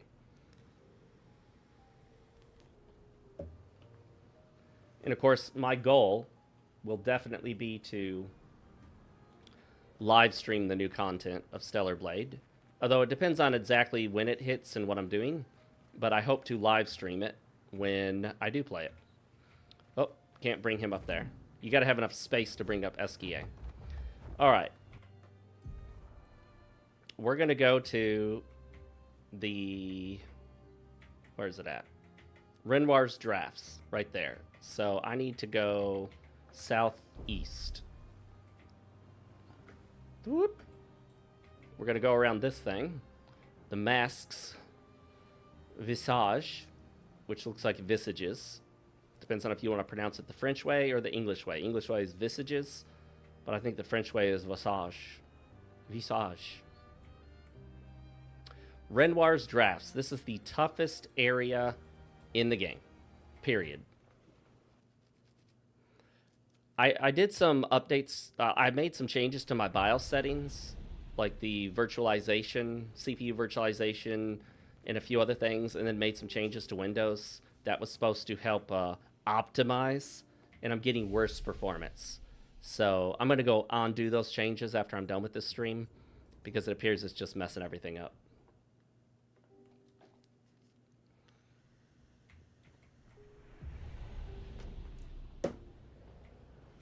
All right. Are you ready for the toughest boss in the game? It's kind of a minor spoiler. It's not really a story spoiler. It's just a minor spoiler of the toughest boss in the game. Not so much a big story spoiler. This boss has been mentioned, but not necessarily in the context of a boss. I will probably die because he's freaking hard as nails, and the only way I managed to actually beat him is being so OP powerful that Mael could one-shot him, basically skipping the entire fight. It's a two-phase fight. The first phase isn't too bad, but the second phase is just insane, and you'll see what I mean here. And he does so much damage. That's my mod flipping out. It normally doesn't glitch like that. That's the mods I have installed. His second phase does so much damage. Even his first phase, it does so much damage that your characters can die in a single shot. One shot can kill your characters. So I really want... Let me see here. Let me make sure I have the best Lumina for this fight. Yep, I want that other augmented counter, and then let's see if I learned that new Lumina. Starts with a P. Oh, we haven't learned it yet, have we? Did we not fight 3 times with it? Oh, CL has it. It's called Power Attack. She's got it equipped. Powered Attack. Increased damage by 20%. That's a good one. I like that. So we'll get rid of Solo Fighter. We'll get rid of Healing Parry because healing with this guy doesn't do much when he one-shots you most of the time. We'll get rid of Marking Shots. We need one more here. We just need one more point. Actually, we might have a Lumina we can just upgrade her with. Let's see if we got some Lumina to upgrade her with. We do, of course. We'll give her 2 more points, give her 2 more points, give her... that many, and we'll save some just in case we need them. So CL already has the powered attack and augmented counter 2. We want to make sure everyone has all the augmented counters, so we're doing maximum counter damage. Powered attack, and then we need Mael to have powered attack as well. We'll get rid of... Well, no. Let's see. She needs how many more? 3. She just needs 3 more, so we'll upgrade her 3 more times. And... Whoops. That's not how to do it. This is how to do it. 1, 2, 3. And then we'll dump the rest in her. Alright. Let's get that powered attack. So we have a chance to do 20% more damage on each hit. It is a chance. It's not guaranteed, so you're counting on something to proc. Unfortunately, they play the cutscene each and every time you challenge this guy, which kind of sucks, but whatever. Alright. We're going to hit him with the hardest hits and hope it does the most damage. Come on, proc that extra 20%. 2.8 million. And he's not even at half health. Ooh boy. Okay. We'll stack some AP here. Alright, here we go.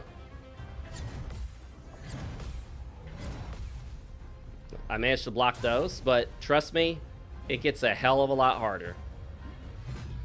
You can't dodge that. That drains your health to 1, and it's undodgeable, it's unavoidable.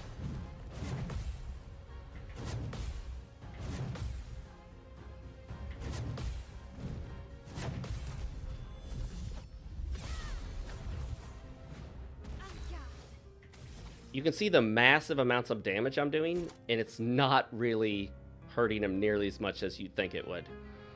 Let's see. I guess we'll do Gustav's here. Probably would have been better to do Stendhal. Oh well.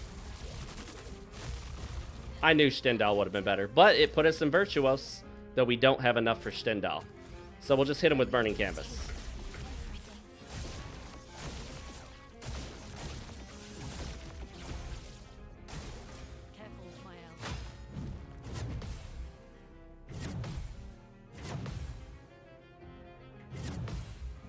One hit will probably kill me.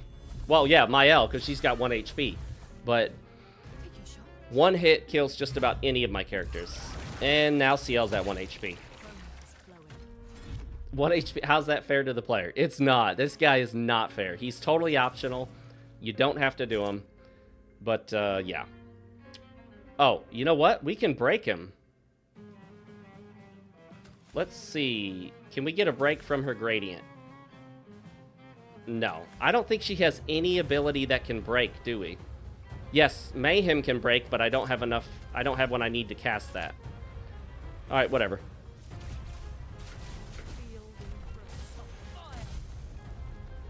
Not bad. Almost 500,000. Alright. She can break him. We'll break him with a Dark Path. That'll stun him briefly. But he's already out of the stun. Very short-lived.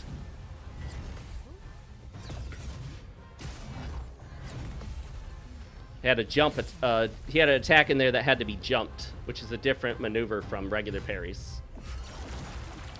And now we're all at 1 HP. We can heal, but there's almost no point in healing because he's just going to kill you anyway in 1 shot most of the time.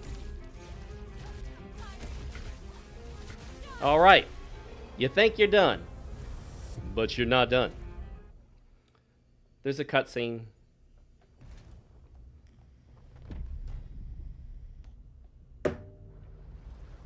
This is the real Simon fight. We'll skip it. Get ready to get your ass handed to you. This is a whole different ball game.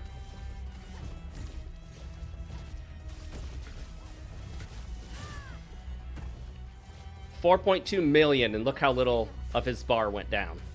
That didn't do a lot of his bar, did it? Yeah, Simon says you're dead. So I can heal.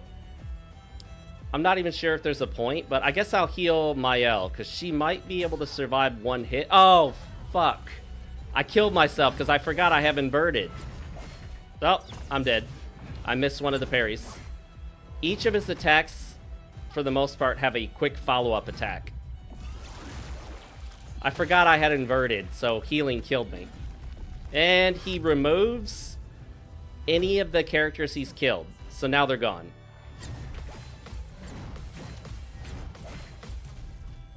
That was 6 hits in that short time. Instead of a single attack, each of the attacks has like a follow-up. Oh, shit. Dead in one shot. He's going to remove Mael as well, and then it'll leave Lune solo. So you generally can't even revive your characters. I'm dead.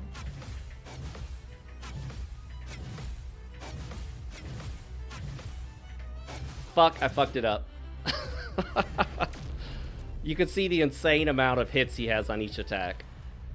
Send in the reserve team. No point. My reserve characters are pretty weak. I haven't invested anything in them. I'm dead.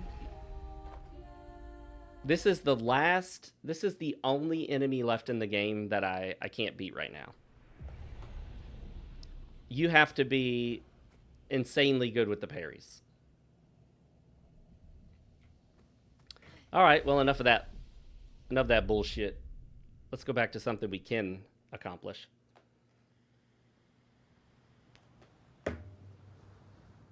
Like I said, the only way I was able to beat him on my other save game is I spec'd so hard into Mael's burst build that Mael did an insane amount of damage and could just one-shot him, even in his second phase with Stendhal. However, I don't know if you can do enough damage at this point to one-shot him, because they nerfed Stendhal, so it may not be able to do enough damage at this point. Stendhal got a major damage nerf, which honestly it needed, because one guy, I saw his video, he had a build with Mael that could literally do 1.3 some billion damage in a single shot. Which, of course, one-shots anything in the game. Anything gets one shot. Have I been to Falling Leaves yet? This might be a new area for this save game. Careful. Some expedition is done. Yes. Okay, I have not been to this area yet on this save game. An abnormal nephron roaming about. I've already been here 3 times in my previous save game, because I played through the game 3 different times. New game plus, new game plus. We're going to skip all the dialogue. I've been through it many times before. Expedition armbands. This is some in-game cleanup. We're just getting all the optional stuff, fighting all the optional bosses. I had to turn down the graphics settings a bit because the little tweaks I made to my system to optimize it just fucked things up, so. What's cool is that every save point in the game, every checkpoint is a flag, and they all are connected to a previous expedition. So this save point was placed by Expedition 40. So every expedition is doing something to help contribute to future expedition success.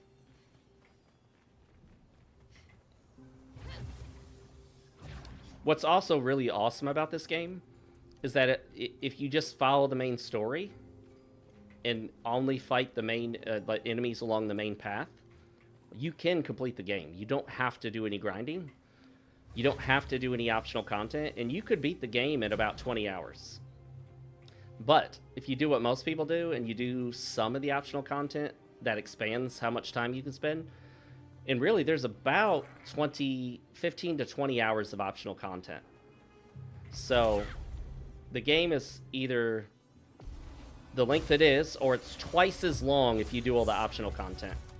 However, we're super overpowered, so I'm probably going to kill them all in one shot. Yep.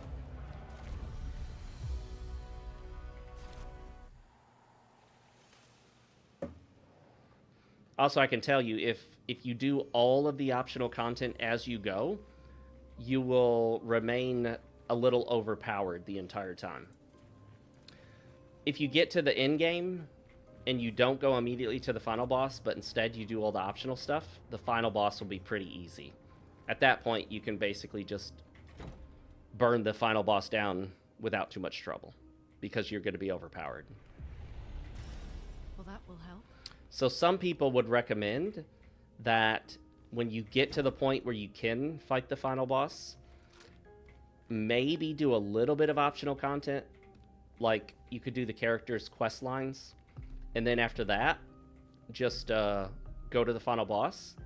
And then, after you defeat the final boss, you can go back to your save, and it allows you to go in on your current new game and continue exploring the world and doing all the optional stuff, which is really cool. Beating the final boss does not force you to proceed to new game. Plus, you can continue to play on your current playthrough.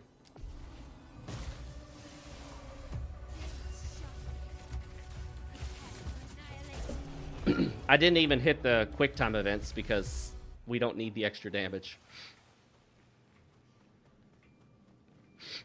So, you notice that big thing hanging down from the cave? We need to talk to a character in here first before we can interact with that thing.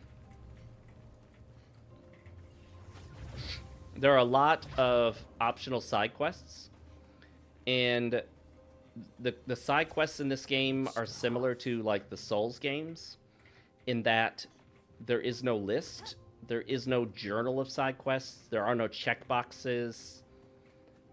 If you go into the menus, there's nowhere to find a list of the side quests. You can see quest items, but many of these are not actually linked to a real quest. For example, all of your music records show up as quest items, even if they're not really part of a quest. So I think that's pretty cool that they don't just lay out the quests in a menu. That way the quests feel more organic and natural.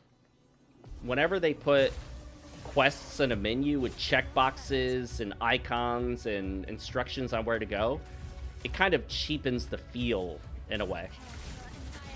It starts feeling like video gamey instead of more natural. And of course it is a video game, but you start feeling like all you're doing is checking off boxes rather than actually completing real quests in the world. This is the guy we need to talk to. And then, whoops, the same button to skip dialogue is the button to shoot chroma, which is how you start a fight with your turn first. Although I have a Lumina equipped to already do that. Alright, so now we're going to go back down there to the cave. We should have just talked to him first to begin with. Let's see if we can jump. Yeah, we can. Okay. Jumping is faster than taking the rope. But the rope is there, obviously, so you can get back up. Sometimes you can't jump. Like right here, it won't let you jump. It's too far. So you have to take the rope. Now we'll go talk to the hanging, whatever the hell that thing is. This freakish looking thing. And this is sort of a quest in itself.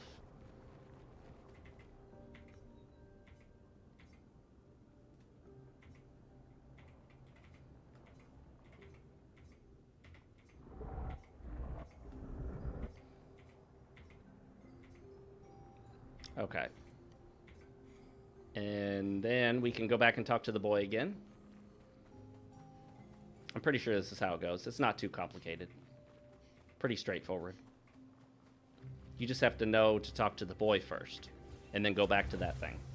And if you listen to the dialogue, you should be able to figure it out. I mean, they don't spell it out, but it should be fairly obvious.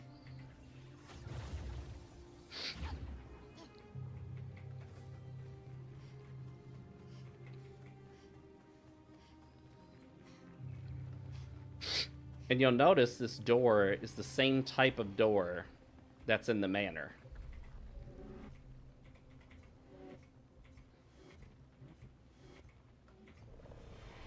And that's how you unlock the path. Why doesn't he just unlock it to begin with? I don't know. Why do characters in games force you to do stuff for them? especially when you're trying to save the world that they're in. Seems like they should just help you because you're saving the world, right? It's like all the merchants in role-playing games that charge you for armor and weapons. I'm like, dude, you know you're going to be dead if I don't succeed. So why don't you just give me the armor and the more powerful sword so I have a better chance of succeeding so that I can save this world and save you? But the guy's like, nah, I still need to make a profit. Even though I'm looking at annihilation of the world, I still want to make money off my shop here. Oh, a journal. Christoph, Expedition 49. We can hold the line for another few days, but we need to find a way out. Our water supply is running dangerously low. Focusing our strategy around healing was a smart move. But we can't take down an Everin like this with our weak firepower and our backs against the wall. We can keep the fighters healed for quite some time, but not without water. Even with water, we'd eventually run out of stamina. For our allies who come after, sadly our lives may have proven that defense is... So that's not a... That's more of a lore story thing. You don't need to get water in the game. But a lot of those journals will give you hints as to what to use on the upcoming boss. So it sounds like this boss is probably weak to ice / water, which are kind of the same element.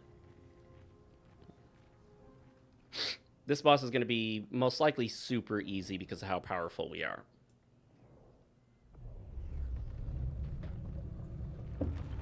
Although menacing looking. Looks like something from Visage, the other area in the game that had all the masks. At some point, I should fight this enemy when I'm not overpowered. I've been overpowered every single time I fought him. The scavenger. Watch this. This is probably a one-shot. Probably. Whoops, I missed the prompt. That was still a one-shot, and I missed the prompt. You get a weapon for Lune and some upgrade materials. And that's it. That's the boss fight.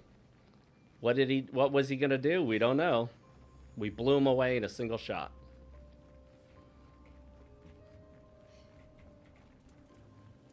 Actually, I don't think I ever experienced that boss fight. I think every single time I fought him, I just blow him away.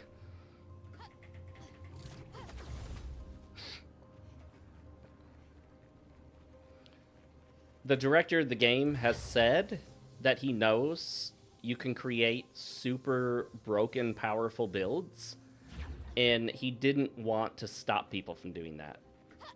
He knows that people enjoy doing it, so he's fine with that. Because he figures by the time you start creating the super powerful broken builds, you've kind of learned to master the game, and you really know what you're doing at that point. But they did nerf Stendhal, because yes, Stendhal is just way too freaking powerful. Doing 1.3 billion damage at a single hit is a bit excessive. It still can do millions. I haven't maxed out Stendhal either. I could even have a more powerful build. If I had Mael by herself, I could equip the solo fighter and increase the Stendhal damage by 50%. So when I'm doing like 4.2 million, add another 50% on top of that. That's what Mael could be doing.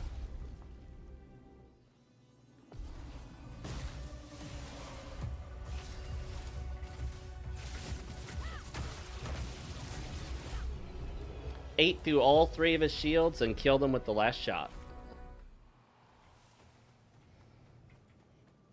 None of these fights are going to be tough at this point, except for Simon. They made sure that Simon would never be an easy fight. There's no way you can't get powerful enough to be OP for Simon. 3-5. There's no way to out-level Simon. You can fight Simon at level 99 with the highest level Lumina, maxed out weapons, and he's still tough. Simon is the ultimate badass. And that's what he's meant to be. He's supposed to be the greatest expeditioner ever.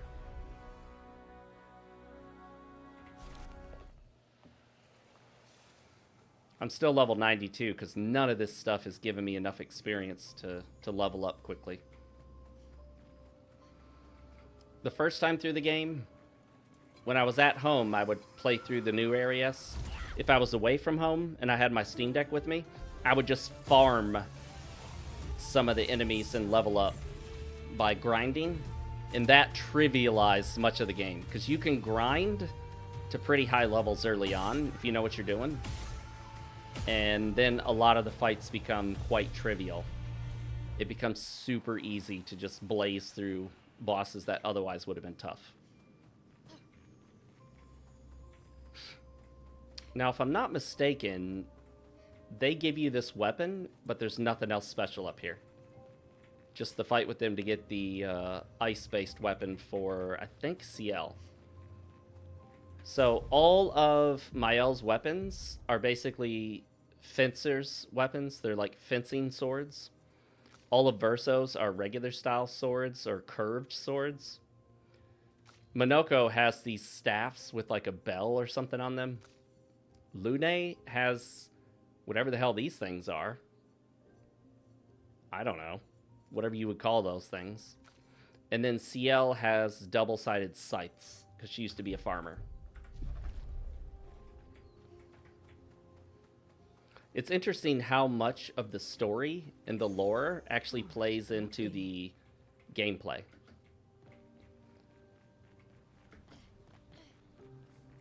I don't want to say too much, but if you look at Mael's abilities and what element they use, and then you learn about the story of the game, it makes sense. It all plays together. Many of the areas, the way they're designed, will be relevant once you learn more about the story.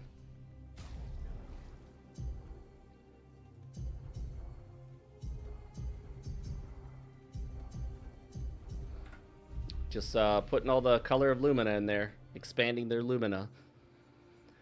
Okay, let's go back to the continent. We're done with this area. We've got most of the in-game content done. However, there's so much of it, it's hard to realize how much you've done if you don't have like a checklist. Pretty sure I've already been to this island. It draws a lot of attention, so it's easy to spot. But there are other spots that are not so obvious. Although, have I? Have I actually been in the Crimson Forest? Maybe I haven't. You know what? Let's find out. Nobody's talking, so yes, I have. Okay. If somebody says something when you enter an area, that's usually a good indication that you haven't been in it yet.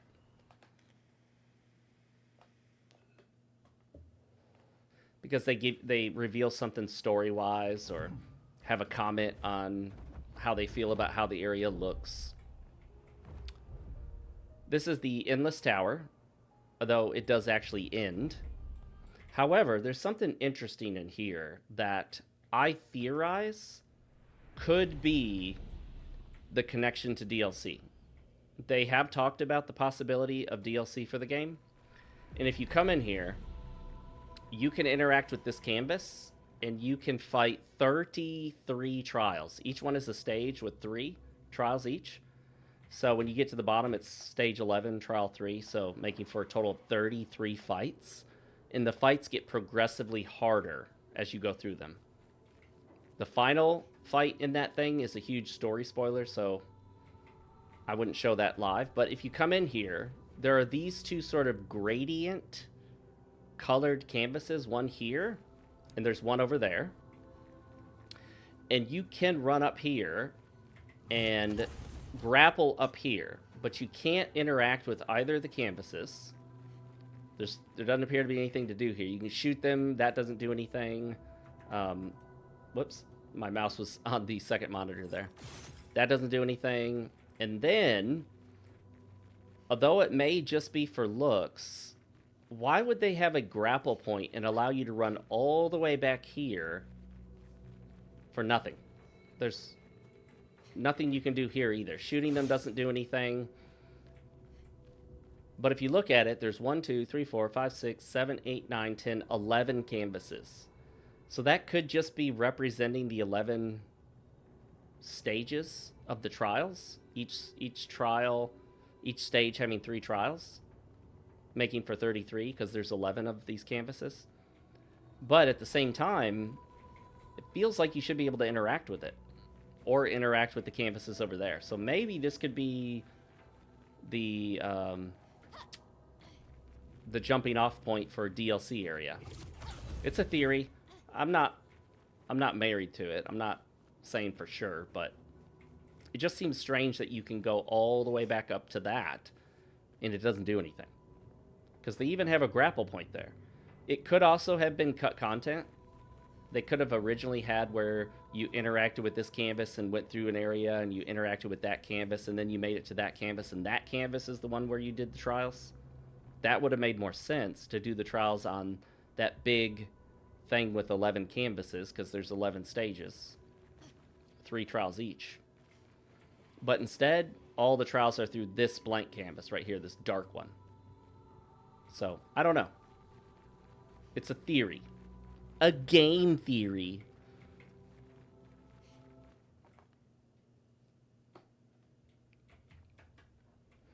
I do like how they occasionally give you a static viewpoint, kind of like an old Final Fantasy style game.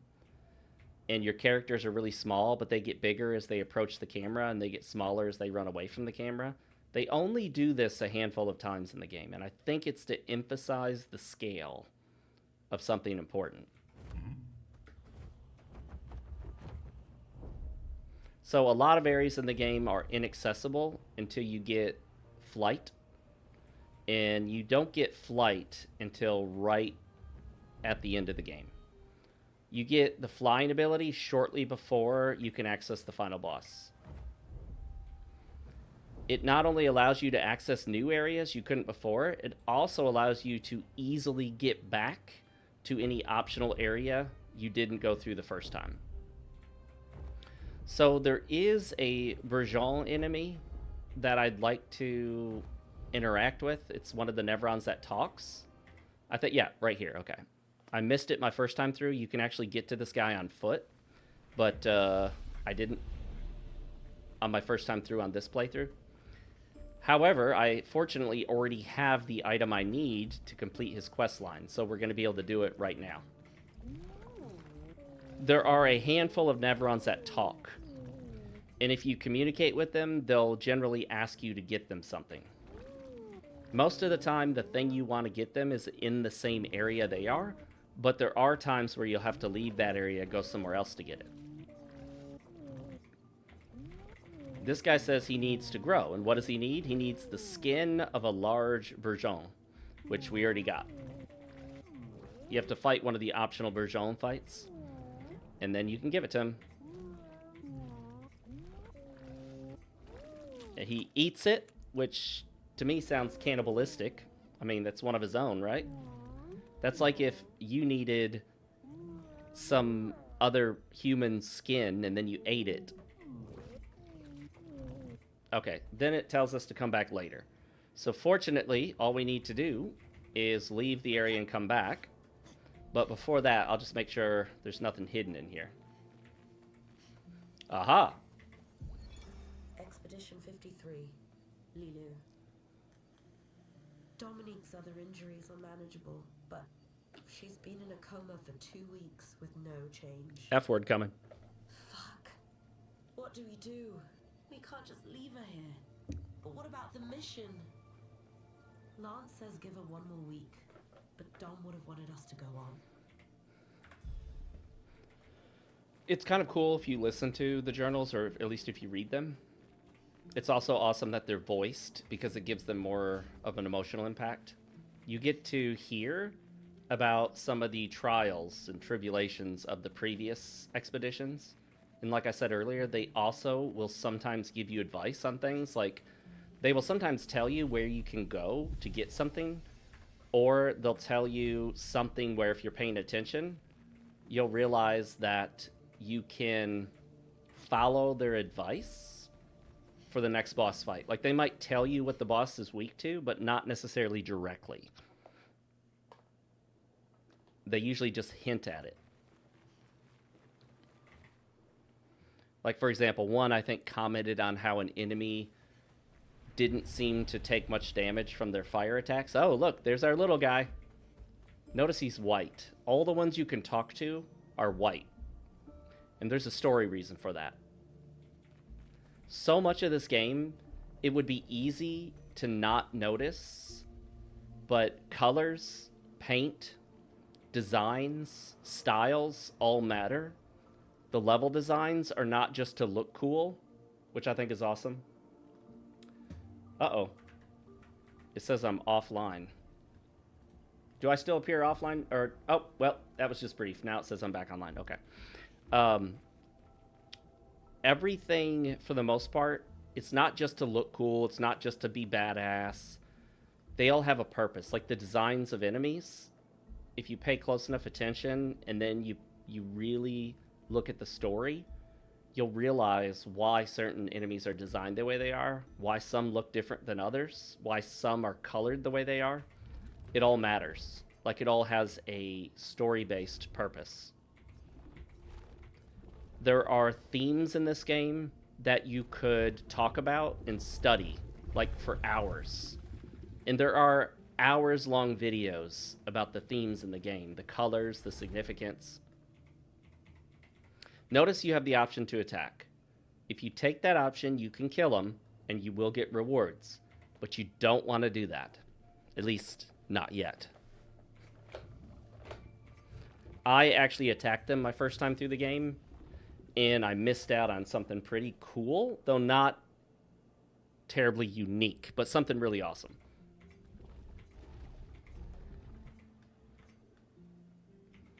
Alright, so we're going to leave him alone.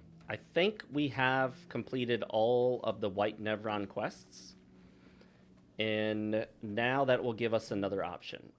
So I'm going to look this up real quick so I don't wander around looking for it.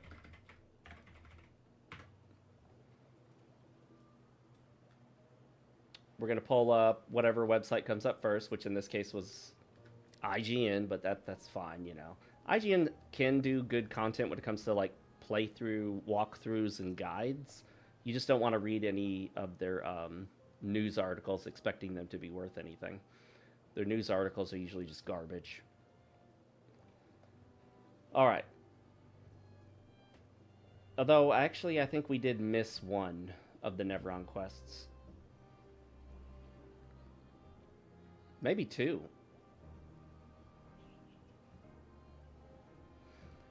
In the optional area, Esoteric Ruins. So we need to do two more, I believe. And then we can also go to the Red Woods. It's an optional area west of the Ancient Sanctuary, which we're closest to that one, so we'll do that one first. Z key brings up Eskia. Space launches him into the sky. And this is the Ancient Sanctuary, I believe. Is that what they call it, Ancient Sanctuary? No.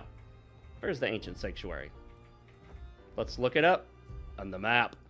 Only thing I don't like about this game with mouse and keyboard is the map controls are weird. You can't move around with the mouse.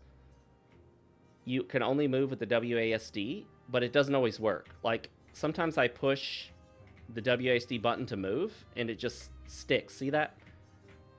If you notice it pausing, that's because it just stopped responding. I don't know what the condition... Like, that. Okay. Sometimes it takes a second or two before it'll start moving after I push the appropriate key. So I'm not sure what the deal is with that. I don't think it's one of my mods because I don't have any control. Like, I don't have any key binding or controls style mods installed. All right, that's the Ancient Sanctuary right there. So we need to go west of that to the Redwoods. In fact, we are at the Ancient Sanctuary. It was just named different. All right, let's go straight west and ever so slightly to the south. And actually, is it just right here? Yeah. We were literally just right on top of it. It was so close. This area asks you to keep dumping chroma into it, which is the game's currency. But when you can first access this area, the amount of chroma it asks for is a lot. You might not even have enough. So when you pour in the chroma and nothing happens, you're inclined to be like, you know what? I don't have enough chroma to spend on this right now. I'll come back later. However, this late in the game, we have so much chroma, it will barely even notice putting it in. What is it? first I think you put in 2,500, then you put in 5,000, then you put in 10,000. If you notice, we have 687,000. And that's only because I'm buying everything at every merchant. Otherwise, I'd have over 1 million chroma right now. If you do all the optional stuff, you'll have so much chroma, you'll buy pretty much everything in the game that's available for purchase and still have money left over.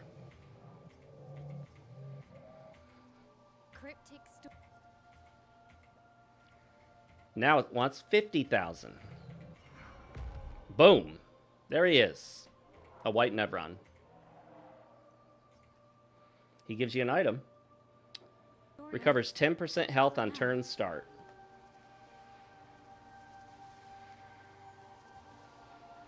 You would think that would be helpful, but believe it or not, it's not very helpful for me because I generally, in most fights, don't take any damage. I just parry everything or I dodge everything. So when you're parrying, dodging, and jumping all the attacks, anything that heals you is effectively useless. Now, if you're not good at parries, dodges, jumps, and all that, if you notice you're taking a lot of hits, then the healing stuff can be helpful. Just depends on your playstyle.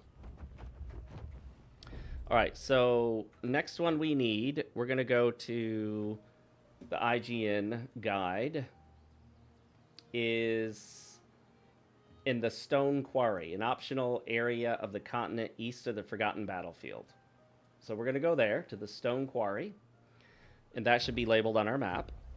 And I love that they have a map because although the world here isn't very large, it can be kind of confusing in how it's laid out. And it's easy to miss something repeatedly over and over and over again. Let's see, the Stone Quarry is... Where is it? Have I not even been there? I thought I was. It says it's east of the Forgotten Battlefield, I believe. Let me go back to that guide. An optional area of the continent east of the Forgotten Battlefield exit on your way to Monoko. Okay, I think it's right there. And actually, I don't believe we've done it yet. Okay. So what we need to do... Man, the controls on the map, I don't know why they're not working properly. Up, we need to go straight north and a little bit to the east.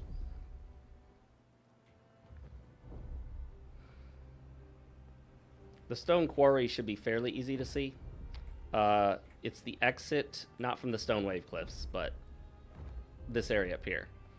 It's an area that has a big, giant gate, a portcullis.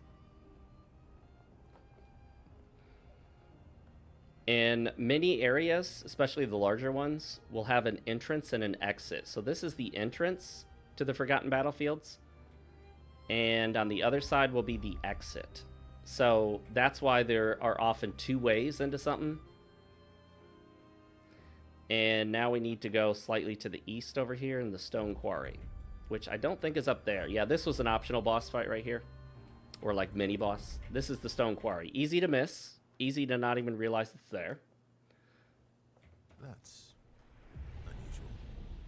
What happened here? So this is a special encounter that requires skill. There's no way to do this without having the skill for it unless you cheat. I think there are cheats, like you can download a mod that will automatically get every single parry and jump perfectly, automatically for you. That is, of course, cheating. But if you're going to play this legit, you have to know how to parry to do this.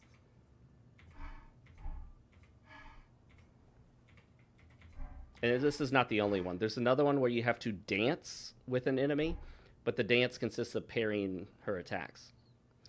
All right, don't get hit when I play some wrong notes, but please do get hit when I play the right notes. Surely this should be easy for you. So he wants you to get hit when he plays the right notes and parry the wrong notes. So you have to know which notes are the good ones. So basically, you need to let the green notes hit you and parry or dodge the red ones. Dodging is easier, but I always prefer to parry. So green notes, get hit by them. Hit. Oh, shit. I just fucked it up. I parried the wrong one. Alright, we'll start over again. Let the green ones hit you. And it's not always in the same order. You have to actually look at the colors. They don't come out the same way.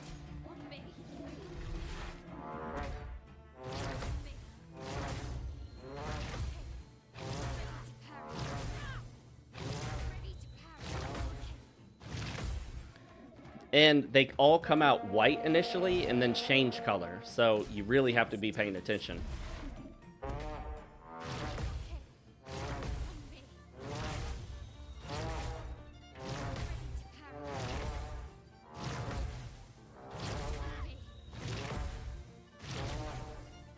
Oh, I fucked it up. I parried a green one.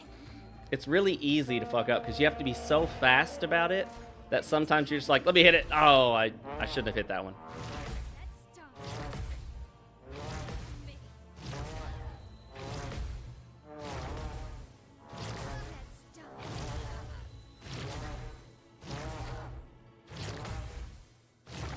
Oh, I'm supposed to let the last one hit me.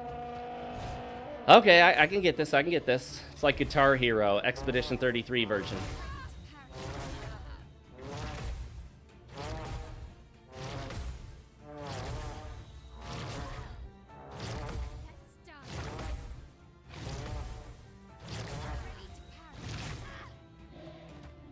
All right, we got it. It's not too tough. You just have to get the hang of the rhythm, and then also be paying attention to the color. They never come out the same. It's always randomized.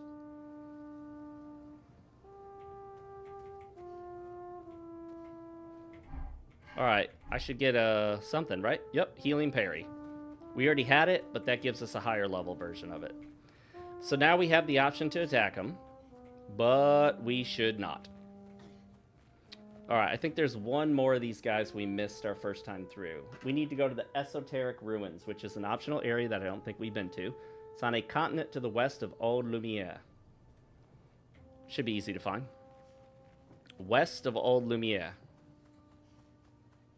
And you have to say Lumiere with a French accent. You can't say Lumiere. You have to say Lumiere. Soft R. You don't want the hard R. You won't get in trouble for this hard R. It'll just be wrong pronunciation. Whoops. You know, look at me hitting these wrong buttons. Whoop. Okay. So we need to go north to Old Lumiere. If I can get this fucking map to work. Okay, right there. West of... Move! There we go. I think it's that right there. So... Man, the delay on this thing, I have to think it's like broken or something. I don't know why it does what it does. Northwest.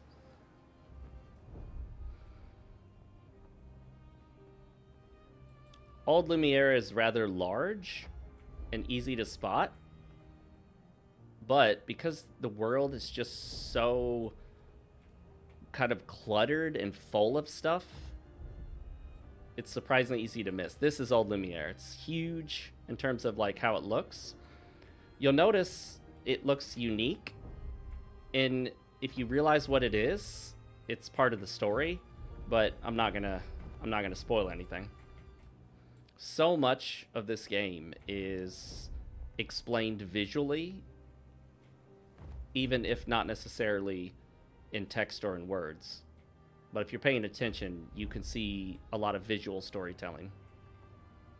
All right, so I think we need to go down there. It's way down there. It's much closer. It would be nice if they had a mini-map. There is a mini-map mod you can install, but it requires like 3 steps of installing all this different stuff, and I haven't done that yet. But I might do that for my next New Game Plus playthrough. To have a nice mini-map, be able to see where everything is, and just make it easier to navigate. Is it cheating? I guess, kind of, because they never really included a mini-map. But in many ways, it's like a quality of life feature, you know? I like how her butt does a super jiggle when it starts the conversation because of the mod I installed. It doesn't always work exactly as intended.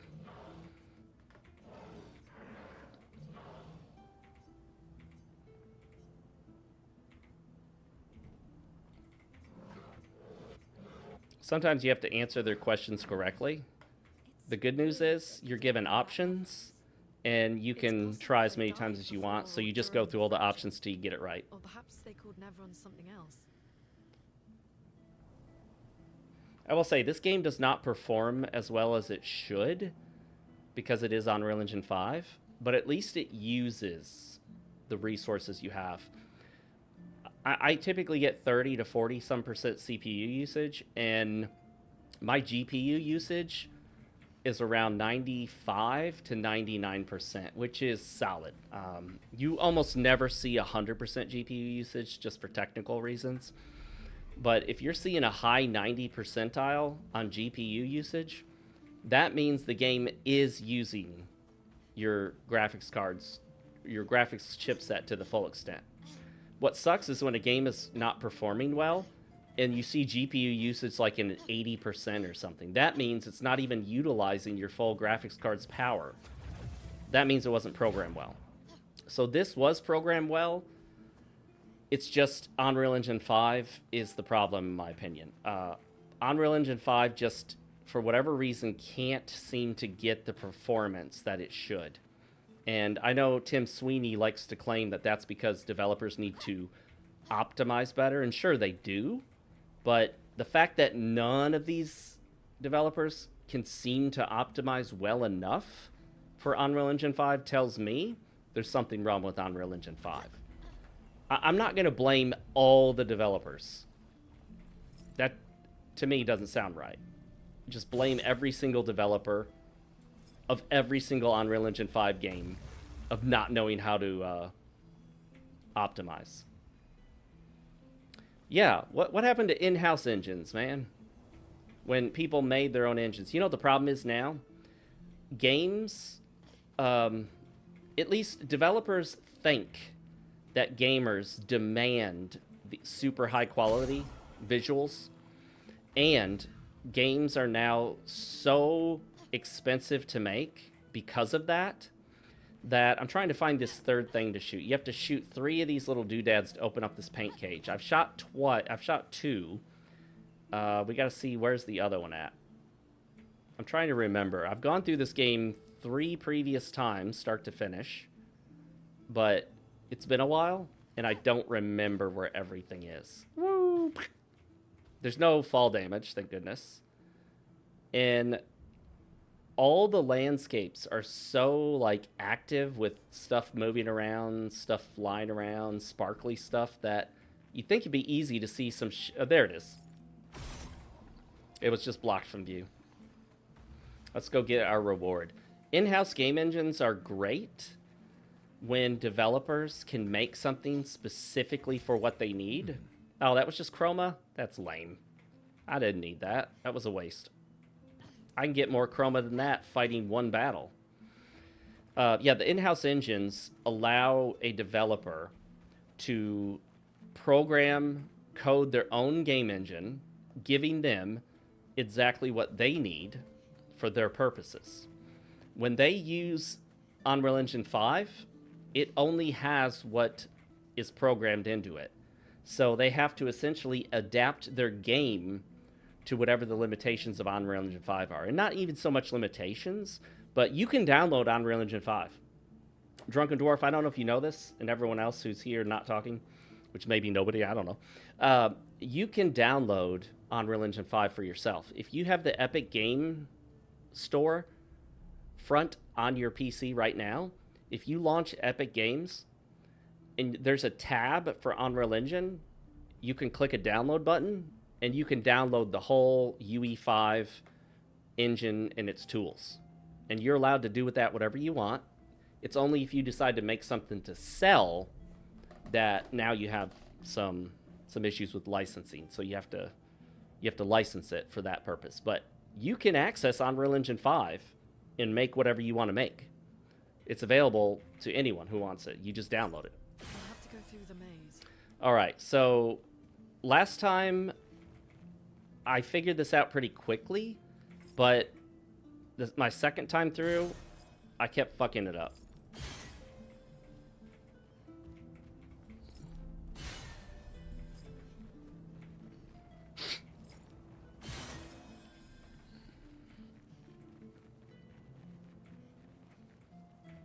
Let's see.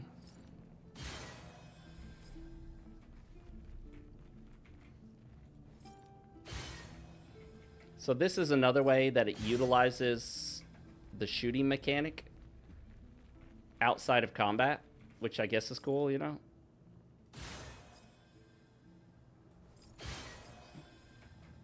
This place is giving me a headache. Two. Where's the fighting? And it's interesting that the characters actually complain about how annoying this area is. Because I guess the developers knew it was annoying too. That locks... Okay, we got that one open. Oh, actually I think we already... Yep, that was it. So notice some of them don't need to be shot at all. Closed again. Spooky. You don't simply shoot the one in the room you're in. Sometimes you go into a new room and then you need to shoot one of those orbs from a room you already left. An advantage.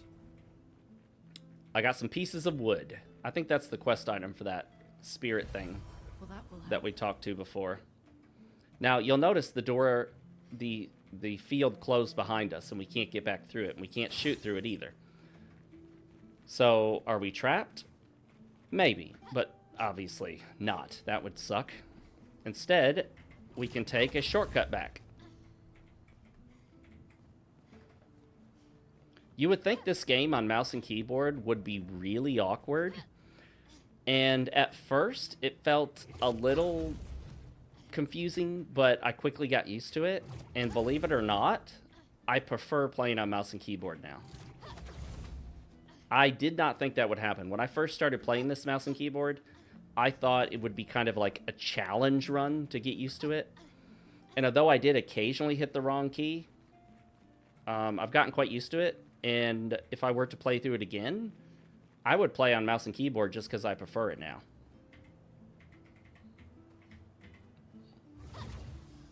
I think we found everything in here. It is really easy to think you fully explored an area and find out you missed an entire side section, or you missed some items that were kind of in plain view but hidden because of all the stuff on the screen. The screens, they look beautiful, but there's so much color, there's so much stuff animating, there's so much stuff moving and floating around that it's easy to miss things right in front of you.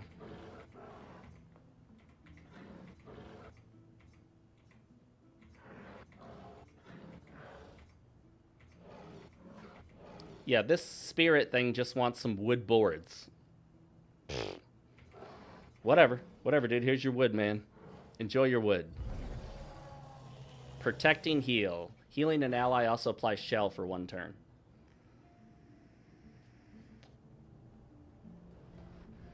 This entire playthrough, I don't think I ever used a healing skill. I just never equipped them unless they were the only one I had. Like, if I didn't have 6 skills, then I would equip a heal if I had it. But I don't think I actually ever healed. I just do damage attacks and buffs.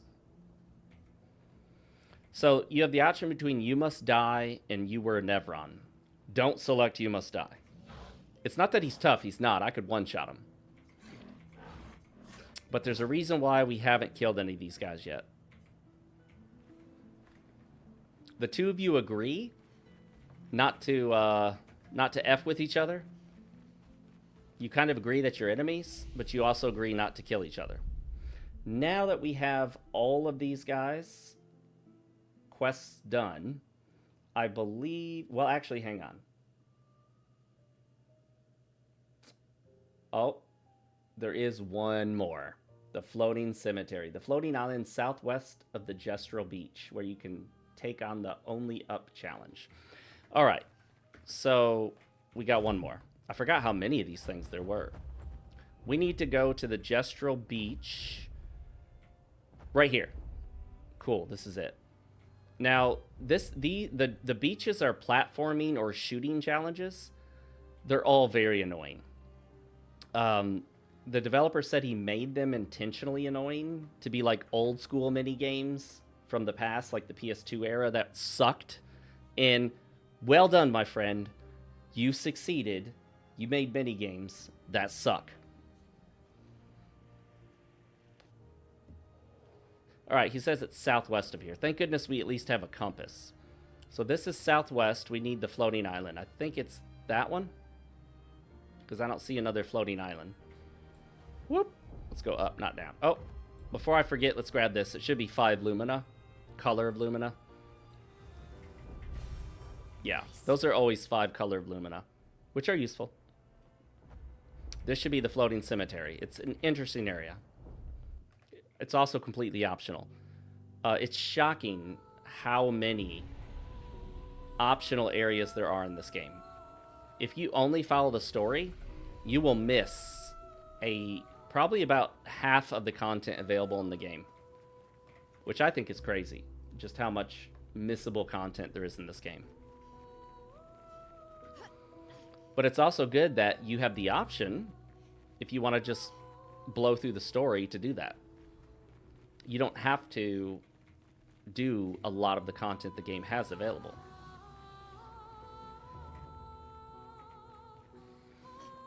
Look, got stuck on that. Let's talk to this guy, see what he has to say. Which weapon should I wield? The spear, the sword, the hammer. Use the hammer. It is settled. Find me inside the building. I'll be waiting.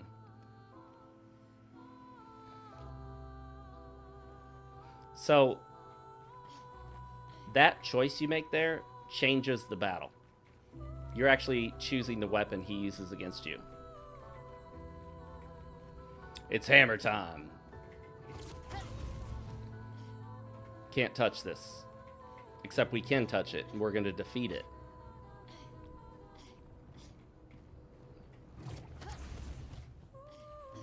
You can climb up here by taking that alternate route, and I believe there's some stuff up here.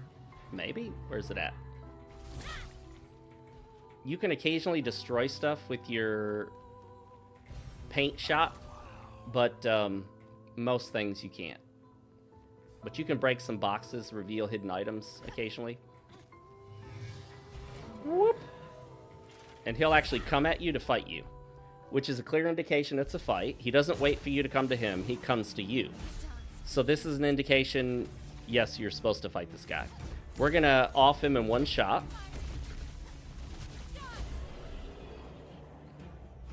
That did 2.6 million damage. Many, many times more than the total of his health. And thankfully he's still alive, because we don't want to actually kill him. Good stuff. That's a recoat. Recoat is a lore-based item, and that it's about repainting. You can redo your stats. It's cool how so much of this game is according to the theme.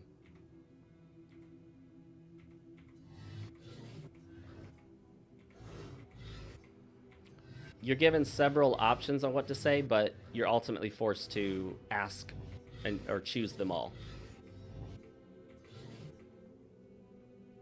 He asks you to kill him. Don't. Tell him to find a new purpose. At that point, he'll say, leave him be. That was his only purpose, was to fight. Don't kill him.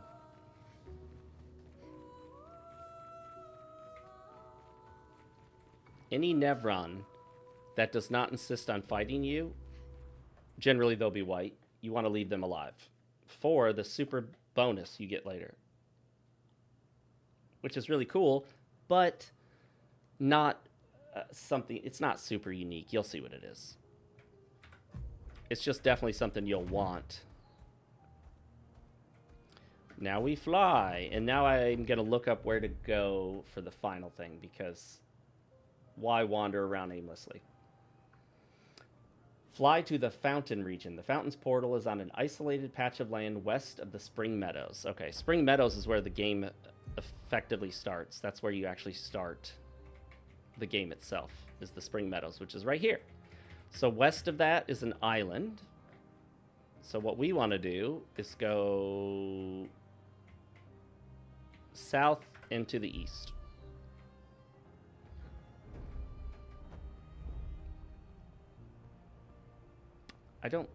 Is that it? Maybe. I don't know. Probably not. I don't think that's it. I think that's the Crimson Forest. I think we were just there today. That's the Crimson Forest. We want to go to the Fountain, which is not that next island. That is not it either. We need to go much further south. Okay. What's interesting is that in the initial cutscene of the game, when you first head off on the expedition, you land your ship, your boat, in an area, and if you're paying attention to that cutscene and then pay attention later on, you can actually go back there, and it's a higher level area. It's an optional area called Dark Shores, right there, but that's actually where your boat lands. And you can go back there and fight the same kind of enemies that were fighting you in the cutscene. Alright, so now we're looking for a floating island. The Fountain. Is that it? There's nothing on that, is there? You would think that would be it, but there's nothing here. I think I already fought what was on there. We want the floating island. The Fountain. Where's this bastard at? Is that it over there? Obviously, anything that's floating in the sky you could not access until you get flight. And there are some things floating that have nothing on them, just tiny little bits of rock. I need to figure out which one of these is the Spring Meadows. Okay, I am right there. So we want to go, is it west of the Spring Meadows? Let's see, is on an isolated patch of land west of the Spring Meadows. Oh, it's on that patch of land. I was looking for a floating island.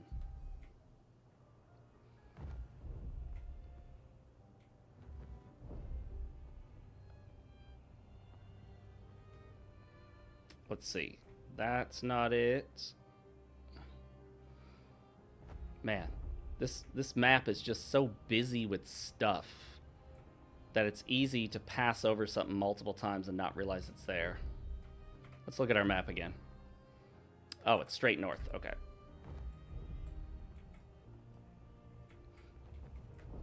There it is.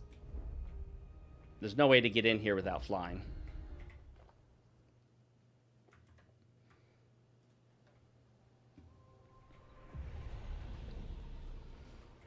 Of course, if anyone's going to play this game, I would strongly discourage them from using these mods that I have installed on the characters. It will ruin the atmosphere. You don't want these Gooner mods installed for your first playthrough. I didn't install these Gooner mods until I think it was my third playthrough. All right, so there's this one, which is actually the same enemy that attacked you in the intro cutscene, though not white.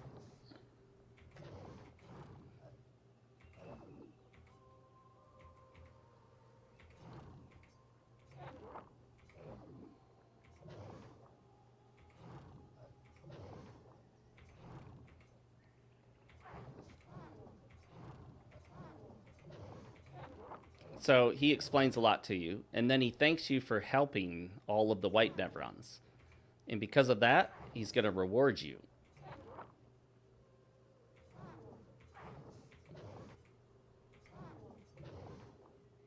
Clear. 100 color of lumina. The Nevrons. Yes. Except You for the ones can on the expand your lumina points by 100 with that. So pointy. That's insane. Can't polish them without poking myself. Just to give you an idea of how much that is, Verso doesn't even have a total of 100 lumina right now because I haven't been investing in him. Neither does Minoko.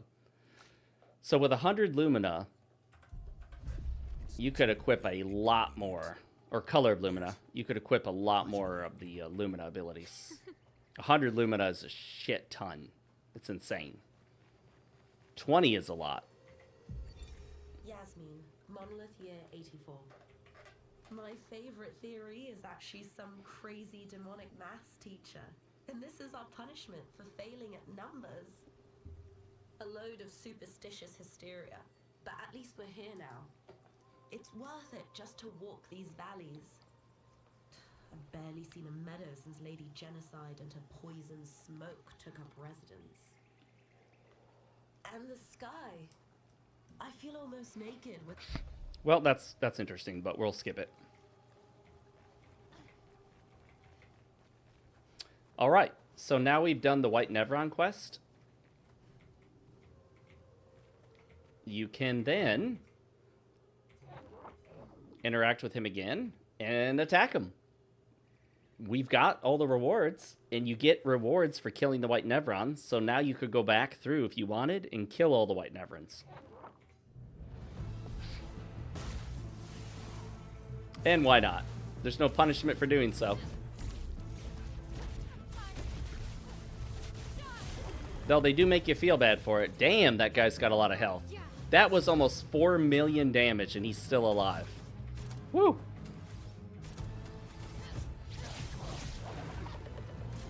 Holy shit, this guy's tough. I forgot how much health he had. 4 million damage, and he's still going.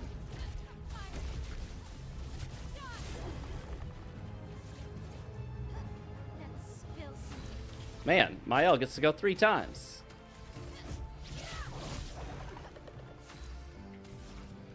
Alright, we'll just hit him with the hell.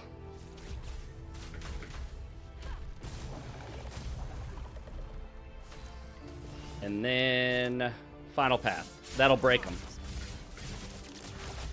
Ah, killed him. Killed him outright.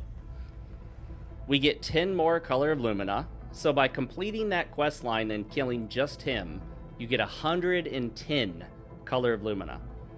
And then 2 Grandiose Chroma Catalysts, which allow you to upgrade a weapon up to 32. 33 is the max. You need a special upgrade item for 33. I'm probably not going to go through and kill all the White Nevrons. I could, but I'd have to go back and find them all again and take them all out.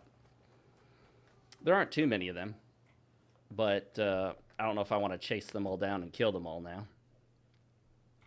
Or do I?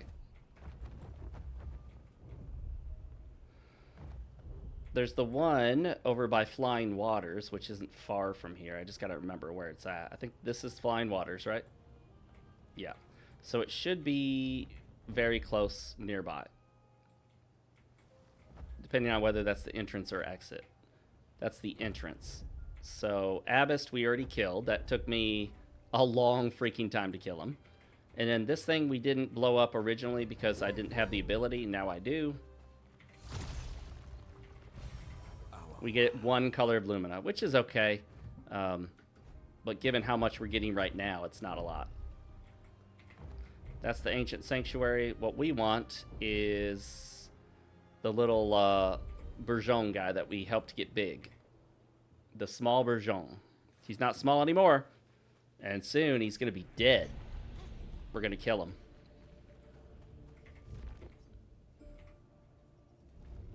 No. Do not want. Boom. They make you feel bad for killing him. Sorry, buddy. It has to be done.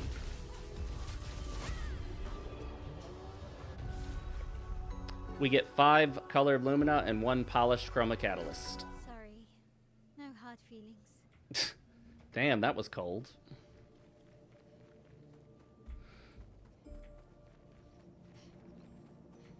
Cruel. It's a cruel world out there. Wait, that's not the entrance? I thought this was the entrance.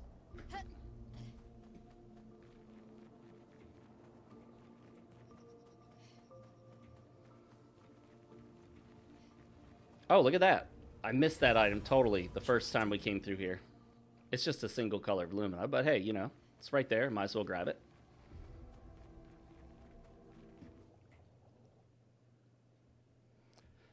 There are like five more of them, but I don't know if I feel like chasing them all down.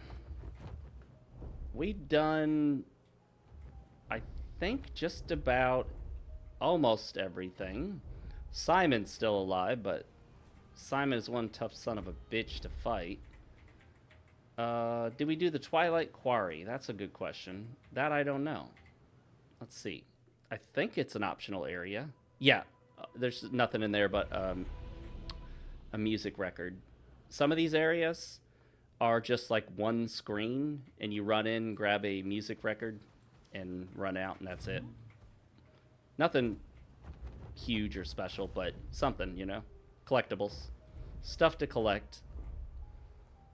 Especially if you want to get the 100% achievement. I think you do need all the music records, which I've already done that, so don't care. I have 100% achievements on Steam for this game, which wouldn't surprise anyone if they know how much I've played it. There might be something left we haven't done, but like I said, other than killing all the white Nevrons in Simon, I think we're done. Now, there may be a few of those little, like, water spots where we could pick up some more Lumina, but with the 100 Lumina we currently have, it seems trivial to pick up a few segments of 5 Lumina. Those are somewhat insignificant given the 100 we already got.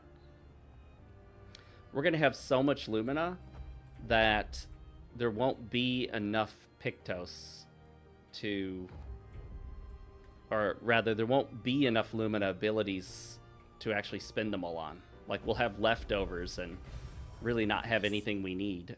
I mean, there'll be some stuff we could choose, but it won't really do anything for us because of my playstyle.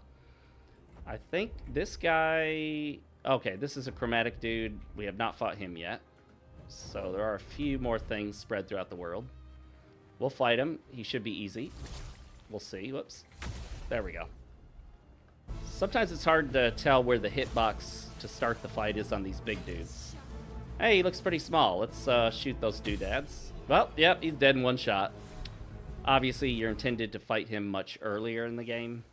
So if you come to these really, what would have been tough enemies much later, you just blast them down in one shot. Let's go ahead and get that. I think that's a journal. Expedition 43. Sabine. That damn snake destroyed all our submarines in a matter of minutes. Submarines? We have submarines? No food, no water, nothing. No way to get off this island, and no way to kill that bloody serpent. The serpent they're referring to was floating in the sky and is one of the tougher fights in the game. He has an ability that he uses constantly that drains all your ability points, so you can't use any skills. And then he puts shields on himself. So he literally has a bunch of shields, and you have no ability points to hit him with. And so you're constantly trying to get his shields whittled down so you can fight him. But then he drains your ability points again, and then reapplies the shields, making it extremely difficult to ever do any damage to him.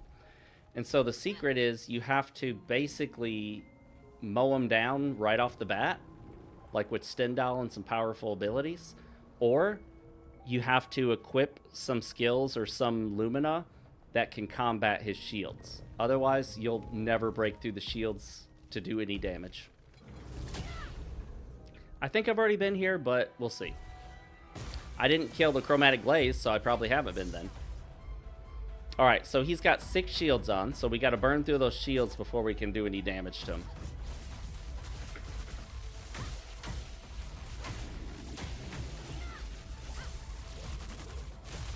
I got the last 2 hits of that combo on him. The rest all went to shields.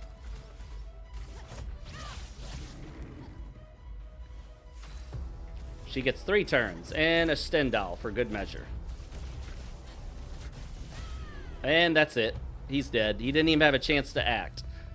We get a special weapon for Monoko, though I never use him. I've never been able to get Monoko to do much damage. Some people claim they really like him, but he just seems like the weakest character to me. But it could be I don't really play him as well, because he has a wheel that puts him in essentially different stances, and you have to use those appropriately based on what ability you're going to use. He just seems like a more annoying character because you have to be really well aware of what stance he's in. And I think that's everything here. So some of the areas are rather small, not a whole lot to do, but if you pay attention, you will see some story-related stuff. So, for example, if you read an expedition journal talking about how they crash landed somewhere in one area of the game, you can actually go back and maybe find the specific spot and see like, oh, that was their ship, or that's where they crashed, and that's one of the expeditioners that died when they crashed. Like I said, not a lot of just window dressing in the game. A lot of the stuff in here actually connects to the story. Oh, there we go. Got stuck on the environment. That classic UE5 getting kind of soft stuck. You're not really stuck. You just have to back up and try again.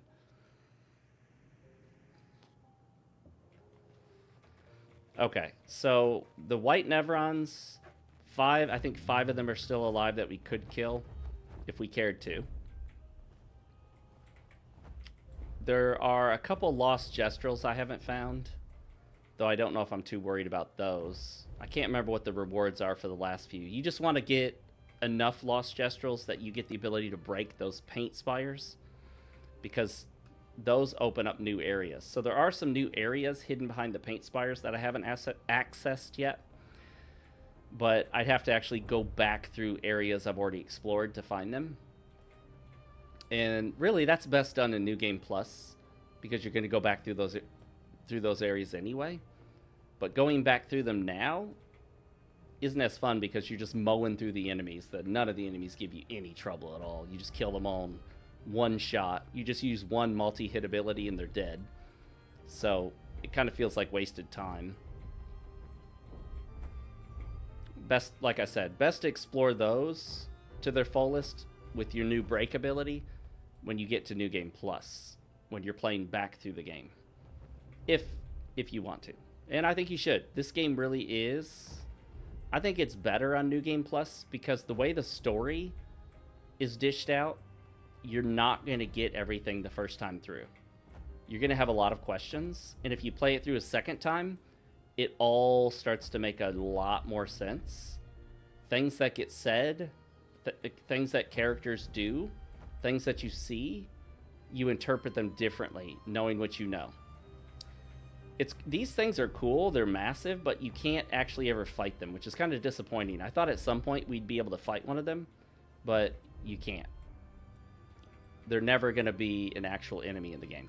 I think we've already been in here, but we'll double check.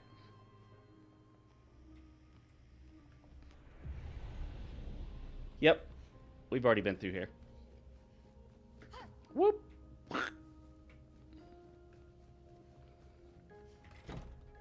Like I said, I think we've been in every room of the mansion now. The manor, as it's called. Did we explore? Yes, I believe we already explored this. Yeah, we already fought them. This guy can be particularly tough at lower levels because he applies Blight, and every casting of Blight on your character lowers your total maximum health for that fight. So you can't even heal from it. It just lowers what your maximum is allowed to be. We probably already talked to him, I'm sure. Yep, we already got that. One thing that would be nice is if there was some indicator as to whether or not you've already been to an area. There's no way to know by looking at the map. And there's no way to know by looking at each spot whether you've already gone through it.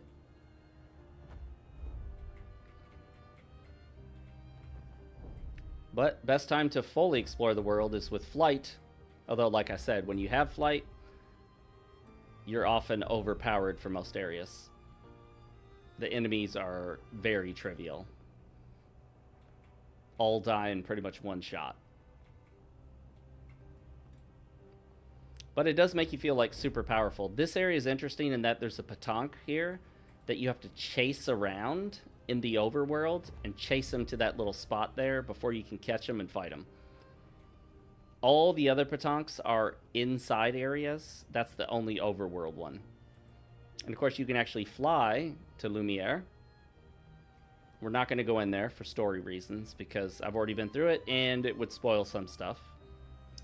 This is actually where you land originally. So one of these ships is actually most likely yours. Like one of these is the Expedition 33 ship. Probably this one because it showed it running aground. So that's probably the ship you came here on. You can go into Dark Shores. It has some of the higher level in-game enemies, but at this point they're all trivial because I'm so high level. But this is the area where they recommend you farm if you want to level up. You run to this group of 3 and then run back to the flag, reset it, and then run back and fight them over and over again. I might be able to kill them in one shot now. Yep, I took one down, but not the other, so that tells you how tough they are. Nearly everything else in the game dies in one turn. That thing survived 2 turns.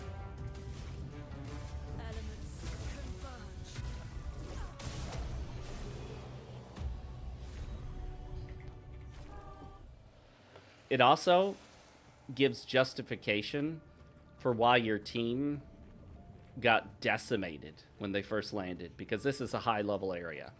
So it makes sense that if you landed here at your initial low level, you would have gotten your ass handed to you.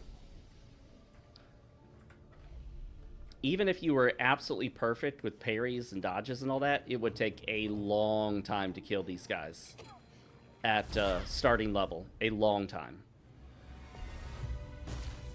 I would guess each one, it might take you 2 or 3 hours to whittle them down at low level. But you can't get here at low level, so it's irrelevant.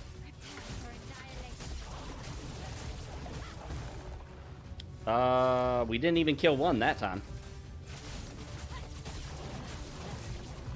We got them all in 2 rounds. That's good. Once you can get them all in a couple rounds, it's good. And look at the experience points. You get a plus 20% to experience if you don't take any damage. So we got just under 1.3 million experience points. And that still didn't level us up because we're at level 92. So we need 1.5 billion experience. Wait. No, we need 50. Sorry. We need 15. Is that 15 million or am I reading wrong? 1.5 billion? They didn't put any commas in it, so it's hard to read.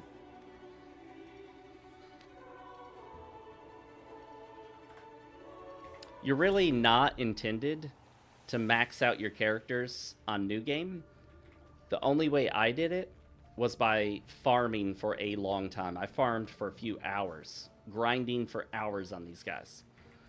But that's not what you're intended to do. Hey, Level Coast, how's it going, man?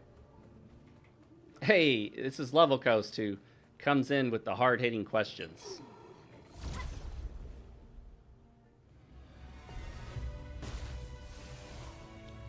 The answer to your question, Level Coast, is yes.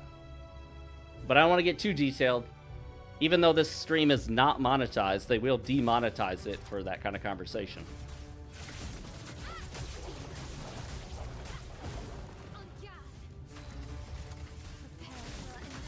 Oh, missed it. I didn't do max damage because I missed that one. Does she? Yeah, that'll do it. Dead. The other good thing about farming these guys is you get the grandiose chroma catalysts. You can also get recoats, so you can respec your characters. And you want to respec your character if you change weapons, because that changes the scaling. Different weapons scale off different stats. But you always want to max out agility. You always want agility maxed out. Because, like, when I first went through the game on New Game this time, knowing what I knew from my 3 previous playthroughs, all of my initial points up to level 99, I put into agility. All of them.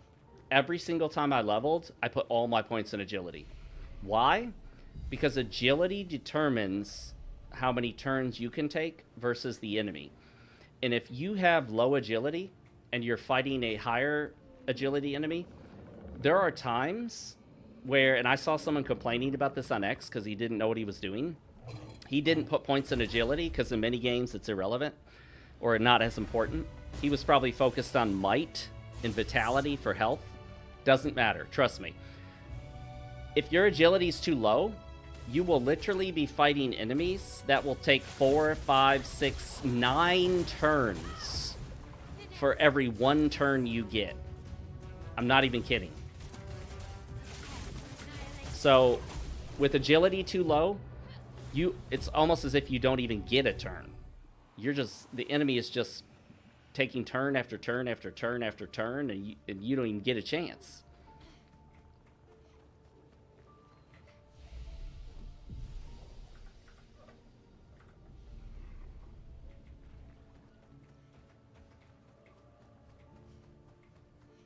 So, Level Coast, I've seen you in here before, but you're always asking those tough questions, but never really responding to my answers. What's the deal with that?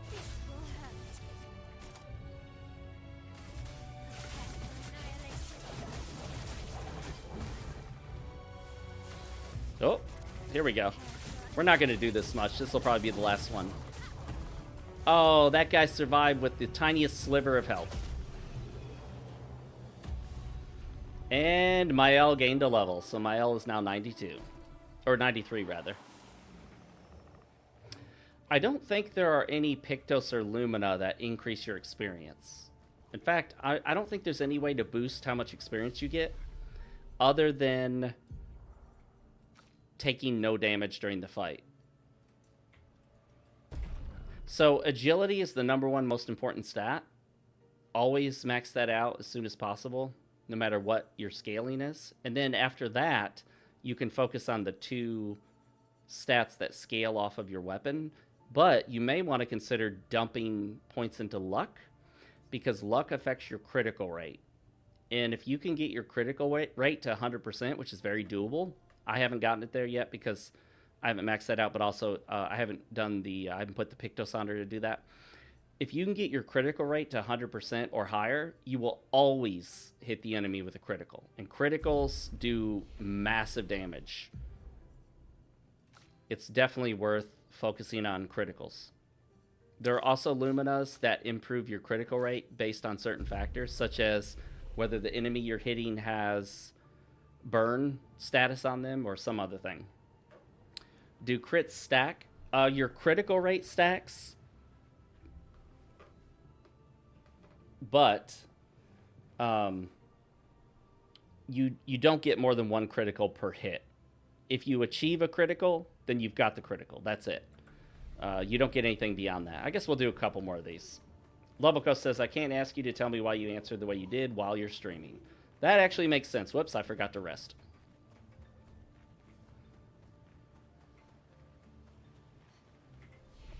Yeah, if we get into the details of those kinds of questions, Level Coast, you know they love demonetizing that. You know how YouTube is.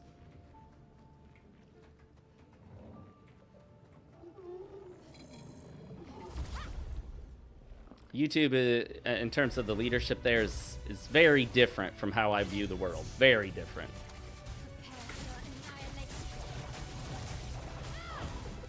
All right, let's see if we can get them in 2 rounds.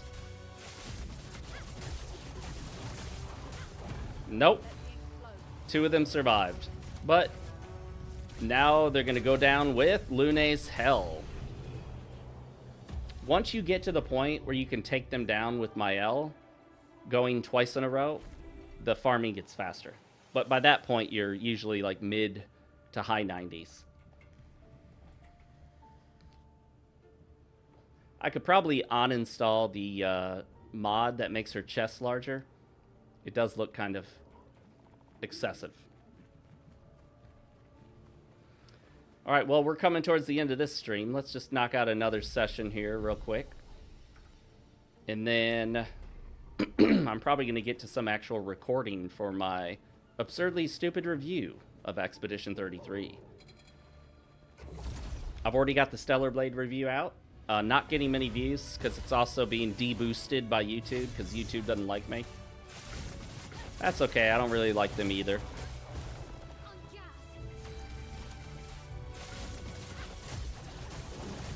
There, we did it. But that is dependent on criticals. So what I want to do is put something on her to improve her critical rate. I just don't feel like messing with her Luminous at the moment. But speaking of Luminous and all that stuff, oh, somebody else leveled up. Who else leveled up? Lune. Boom. Get her crit rate up. Her crit rate is 88%, but Lune's is 88, hers is only 70, and Ciel is only 48. Which is disappointing, but whatever. What we'll do now is upgrade our resources. We have 141 Lumina to dispense. I ignore Verso and Monoko. Occasionally I'm forced to use them, but it's not that big a deal and it doesn't last long. My goal here is to boost my ladies to make use of these mods.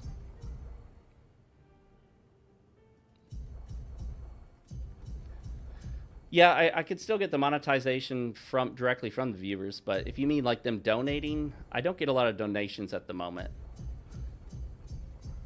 And I'm not focused on donations. In the near future here, I do hope to start doing donation goals, but I'm trying to build a bigger audience before I do that. All right, let's bring Ciel up. She always lags behind because I neglect her. She just doesn't seem to do as much damage as the others. So I don't invest quite as much into her. And I try to keep Lune and Mael about the same. There we go, look at that. I think you can take these up to like 999, but I've never done that. That would require quite a few playthroughs. Let's see, are there any skills I can unlock? No, I need more points.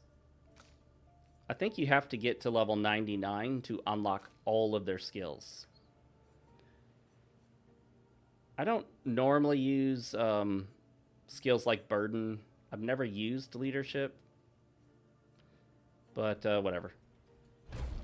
We'll unlock what we can for now. The last thing on Mael, she needs 6 more points. So she needs to be level 99 to get Sword Ballet. Levelco says, how big of an audience do you want to have before doing donation goals? That's a good question. I guess it might help me to just start doing them, and that might help to build the audience, get the audience interaction. Even if we don't get a lot of donations, who cares? You know, it's not about getting the money so much as it is building an audience and getting people involved. I would like to have, on average, double-digit numbers. I sometimes hit double digits, but not normally right now. The most I've ever had was on Twitch a long time ago, and that was 100 and I think 80, like 187, 180 something viewers at once when I was doing Souls content. Of course, I'm nowhere near that now. It may also be the types of games I play. I've been streaming fairly regularly for a few weeks now, trying to do a twice a week scheduled streams, and then any other streams are off the cuff, may not be announced, but I'm trying to do a Monday, Thursday schedule, although I think a lot of people are doing Thursday, so I may want to switch, because a lot of the same people that would watch me are maybe going to watch someone else at the same time. Because unlike YouTube videos, streaming is a zero-sum game. You can only watch one stream at a time, pretty much. But with a YouTube video, I mean, it doesn't matter how many people make a YouTube video about Expedition 33. People could still watch multiple videos. You just watch this video today, maybe watch this video later in the day, watch this video tomorrow. But with a stream, you have to be there at the exact time that it's running.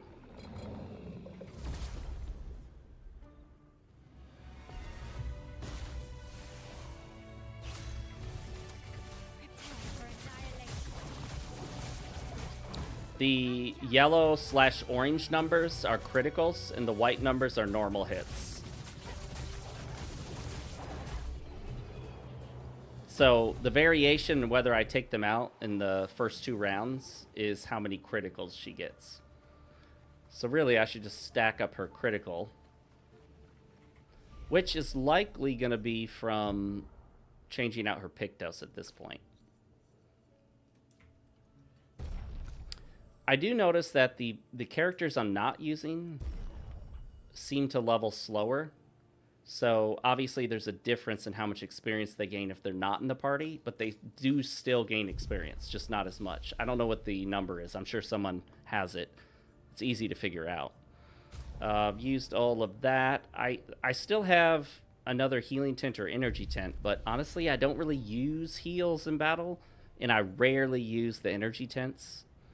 So for the most part, it wouldn't make a difference if I went and maxed those out. I just don't use them. So what I could do is just apply some more or equip some more Lumina, because look at this. I got enough Lumina for everything. Attack lifesteal is not terribly useful. I don't do a lot of base attacks. Confident is good. Take 50% less damage, but can't be healed. That might help for my fight with Simon. Because if I can cut Simon's damage in half, I could survive, excuse me, 1 to 2 more hits. Simon can kill you in 1 hit, depending on how much health you have. But if I can go from dying in 1 hit to being able to take at least 1 hit, that allows me to make 1 mistake while parrying. The extra AP on killing an enemy isn't as useful because if there are multiple enemies, most likely it's an easy fight at this point. The real challenge is Simon. And then the challenge in New Game Plus will be the big bosses. Although they may not be that tough at this point because I'm so powerful. 25% increased damage on full health. Yes. So that means she's going to do 25% more damage when she's full on health. And that will be at the beginning of every battle. And usually, throughout the entire battle, I don't normally take damage.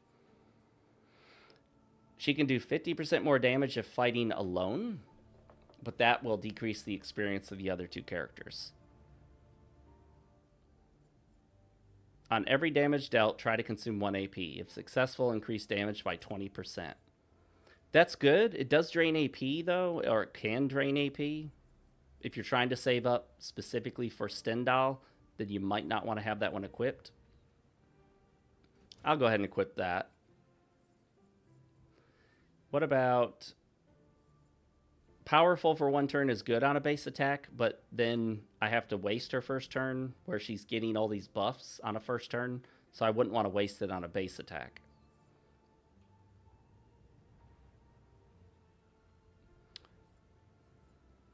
%50 increased break damage on base attacks. See, I don't do many base attacks with her, although I may occasionally do them in the Simon fight just to build up AP for another Stendhal. Simon, I wouldn't hit with, I wouldn't shoot at him. I don't think there's any point in doing that. You notice I'm starting to run out of useful Lumina to equip. Told you that happens at this point. I guess an anti-blight is good if you're fighting a blight enemy. I don't often get stunned, so that's not a big deal. Plus 3 AP on breaking a target, which it only takes 3.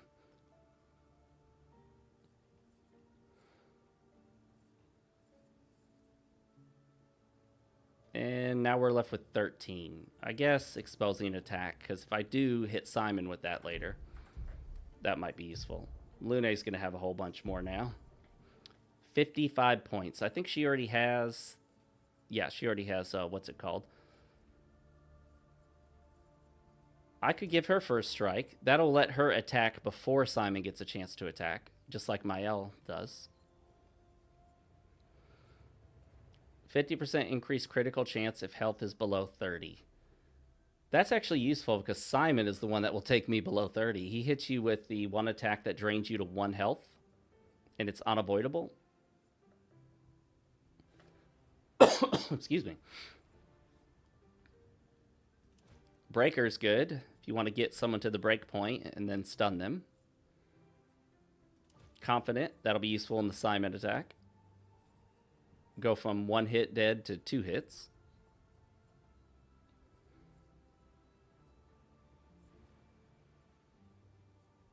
I guess the solo fighters would be good to equip if Simon kills the other two.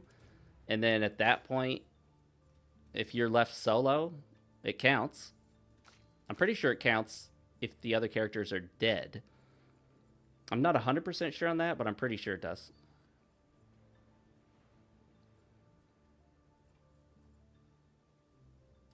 Yeah, we could do the healing parry to heal up the damage from Simon.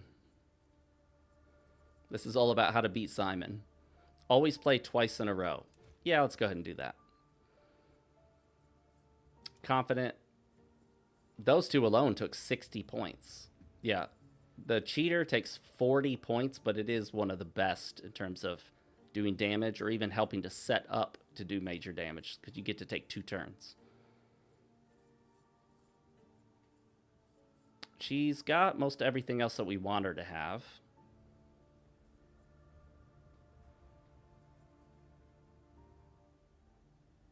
I think that's going to be it. 100% critical chance while fighting alone. Yeah, sure, why not?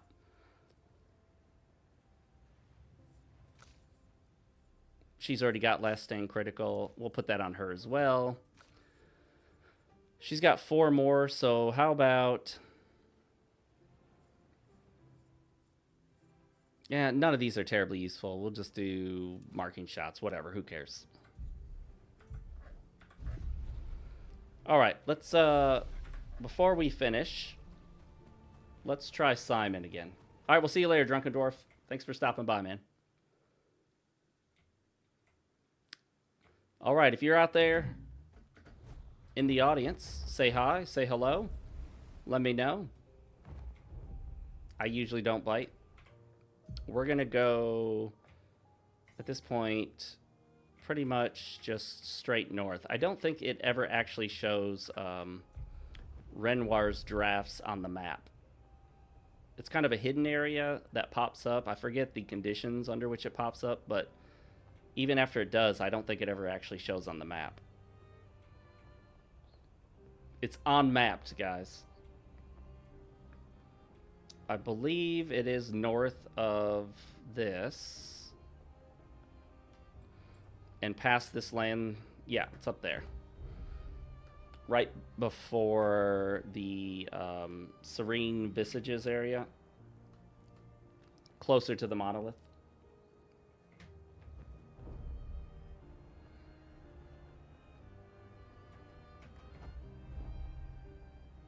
It's not that this world is really that big. It's big enough. It's plenty big enough. It's that it's so dense with content. And it can be deceptively dense with content. You don't realize how much there is until you really start exploring and realizing how much you missed because you didn't even notice it. Here we go. Renoir's drafts. We're going to be able to fast travel to the flag before Simon. You can't fast travel to Simon's actual flag for some reason.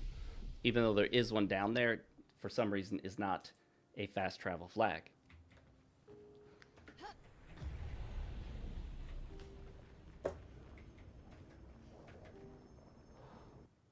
Here we go. They really set this up. The way into the abyss is quite the spectacle, as you'll see up here. But it is the hardest fight in the game, by far. Like, no question. I'm beating everything in the game pretty much with one shot. I could beat some of the toughest enemies in this game, one shot from my L. But Simon is still killing me.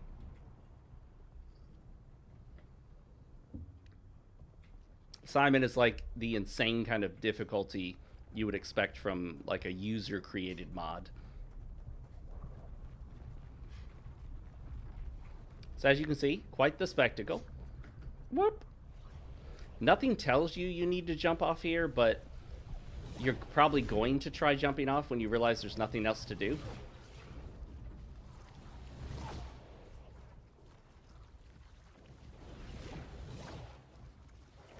Level Coast asks, how often do you listen to Lil Nas X? You have great taste. Never. Not my style, unfortunately. If you like that. My favorite band is called The Midnight. It's sort of like a more 80s styled retro synthwave kind of music. Unfortunately, you have to skip through this cutscene every single time. And I'm sure many people will try this fight many times. Alright, the first phase, not too bad. It is still tough. You can die on the first phase very easily. But if you know what you're doing, the first phase is not that bad.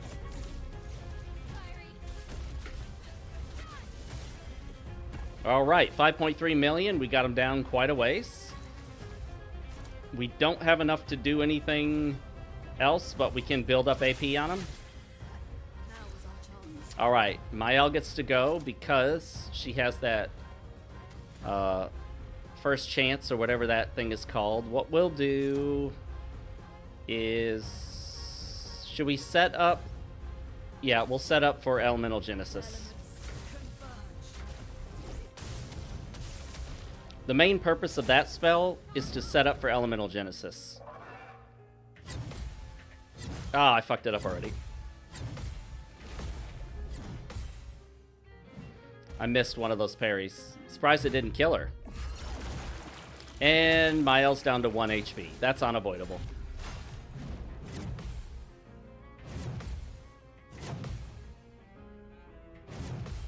The timings on all of his attacks are a little weird, so it's really easy to miss. Really easy.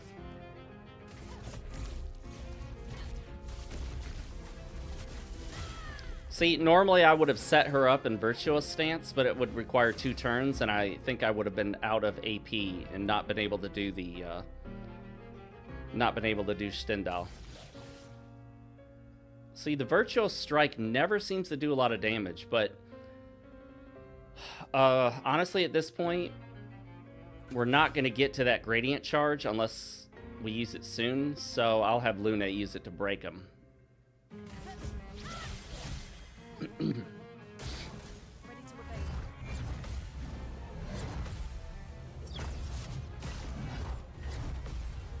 That's one of his easier combos, as long as you're ready for the jump. You have to be ready for that jump. You have to jump very quickly, too. It's the fastest jump in the game. In terms of when you see the jump thingy and when you have to do it. Alright, this is the real Simon, guys. This is the tough as nails Simon. 4.2 million. And it barely, like, wow. 4.2 million damage, and look how much health he has left. Okay. Probably gonna die, but, you know. We'll set up for Elemental Genesis. Hope that Luna's still alive when she gets her next turn. Oh, I already fucked it up. Damn it.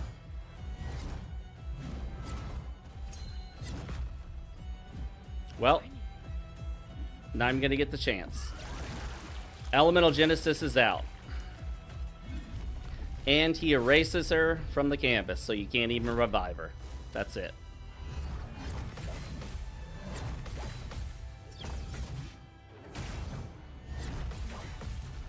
All of his moves, except for one, pretty much have a double attack. Oh shit, I already parried. Ah, see? Whew! You have to block the sword and the blue ghost of the sword coming from behind. But you know what? CL is... He hasn't cleared the canvas yet, so we can actually revive CL. So we'll do that. I had to waste a turn on it, but that's fine. She's alive.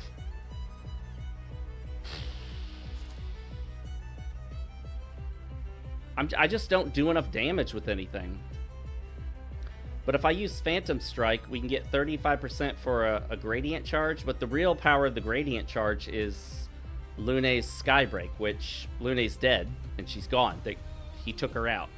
So I think my best bet is Stendhal still.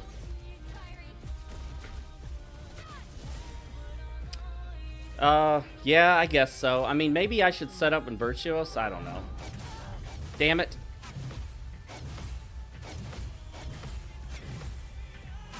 I fucked it up already. Did I get it? Okay. I didn't get the counter because I fucked it up. Oh, shit. Got it. 6 parries. They come in pairs. And I'm at 1 health. Unavoidable. Alright, this is CL's first fucking turn. I probably should have done something else. Let's see. Oh, he does. Okay, he's got 10 foretell, so I guess we can try Sealed Fate. No point in trying to break him. He's not even close. Nah, that's barely budging his health bar at all. Alright, I screwed it up on the first one. I have not gotten that that attack down yet. And my L's gone. That's it. We're screwed. CL can't do this solo.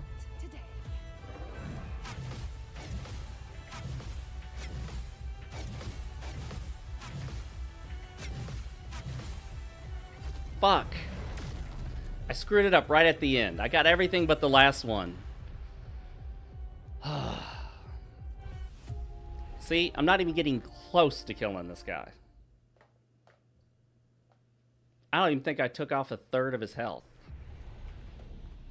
I just don't think, I don't think I can do it at this point. You think you're good at parrying until you encounter Simon.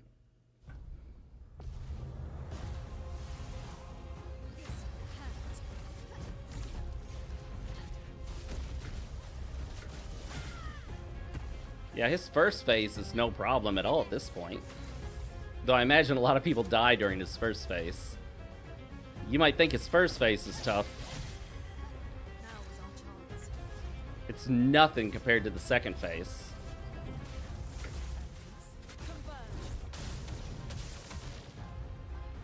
That sets us up for Elemental Genesis. Oh, I already screwed that up. Screwed it up twice. I mean, she took damage, but it doesn't matter. He's going to bring her down to 1 health sooner rather than later.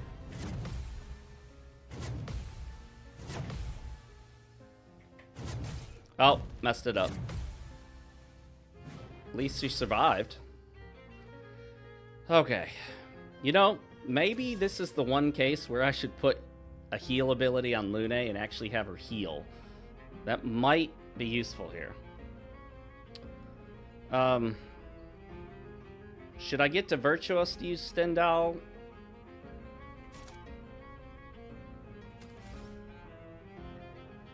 Nah.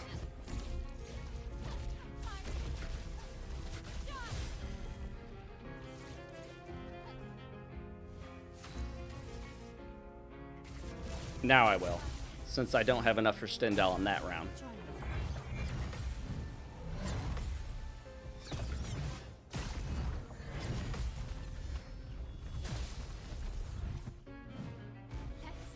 If I can get these parries, then I can get some good counterattack damage. I just can't get the parries. Alright, that might take him down. Well, at least his first phase. Yep, okay.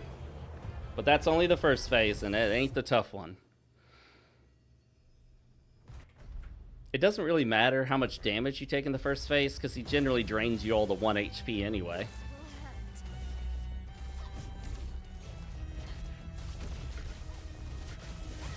$4.2 million. See, I need to do a hell of a lot more than that. A hell of a lot more than that. And that's an insane amount of damage, and it's still not enough. You know what I could do? I could use a heal item, but I don't know what good. I mean, really?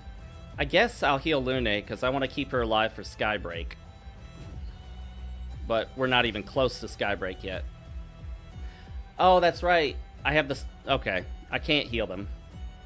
I forgot. I have the half health, so whatever. Fuck it. Waste a turn. Really, healing probably wouldn't do that much in this fight.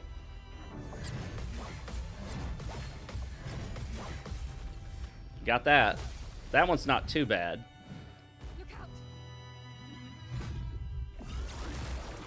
You can dodge, you can parry that. It doesn't do any good.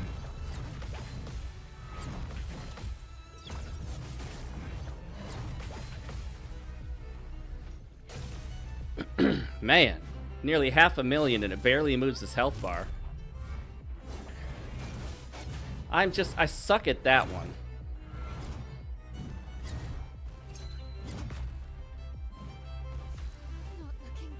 All right, you know what? We can revive CL because she's still in the canvas. Simon actually needs to take a turn to erase them. I used to think he did it automatically, but he only does it if he has a turn. All right, that gives us 9. I just feel like if I try Gustav's homage, it's not going to do as much as Stendhal would do. I could try it and see if he's weak to lightning. No, not even close. Stendhal is still the best bet, but at least it put me in Virtuous.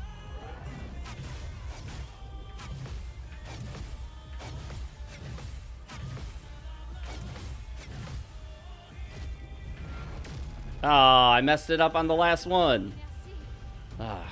Mael came back, but she's solo now, but at least she does more damage solo.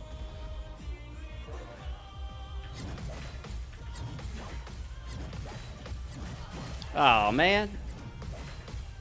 I got out of the rhythm.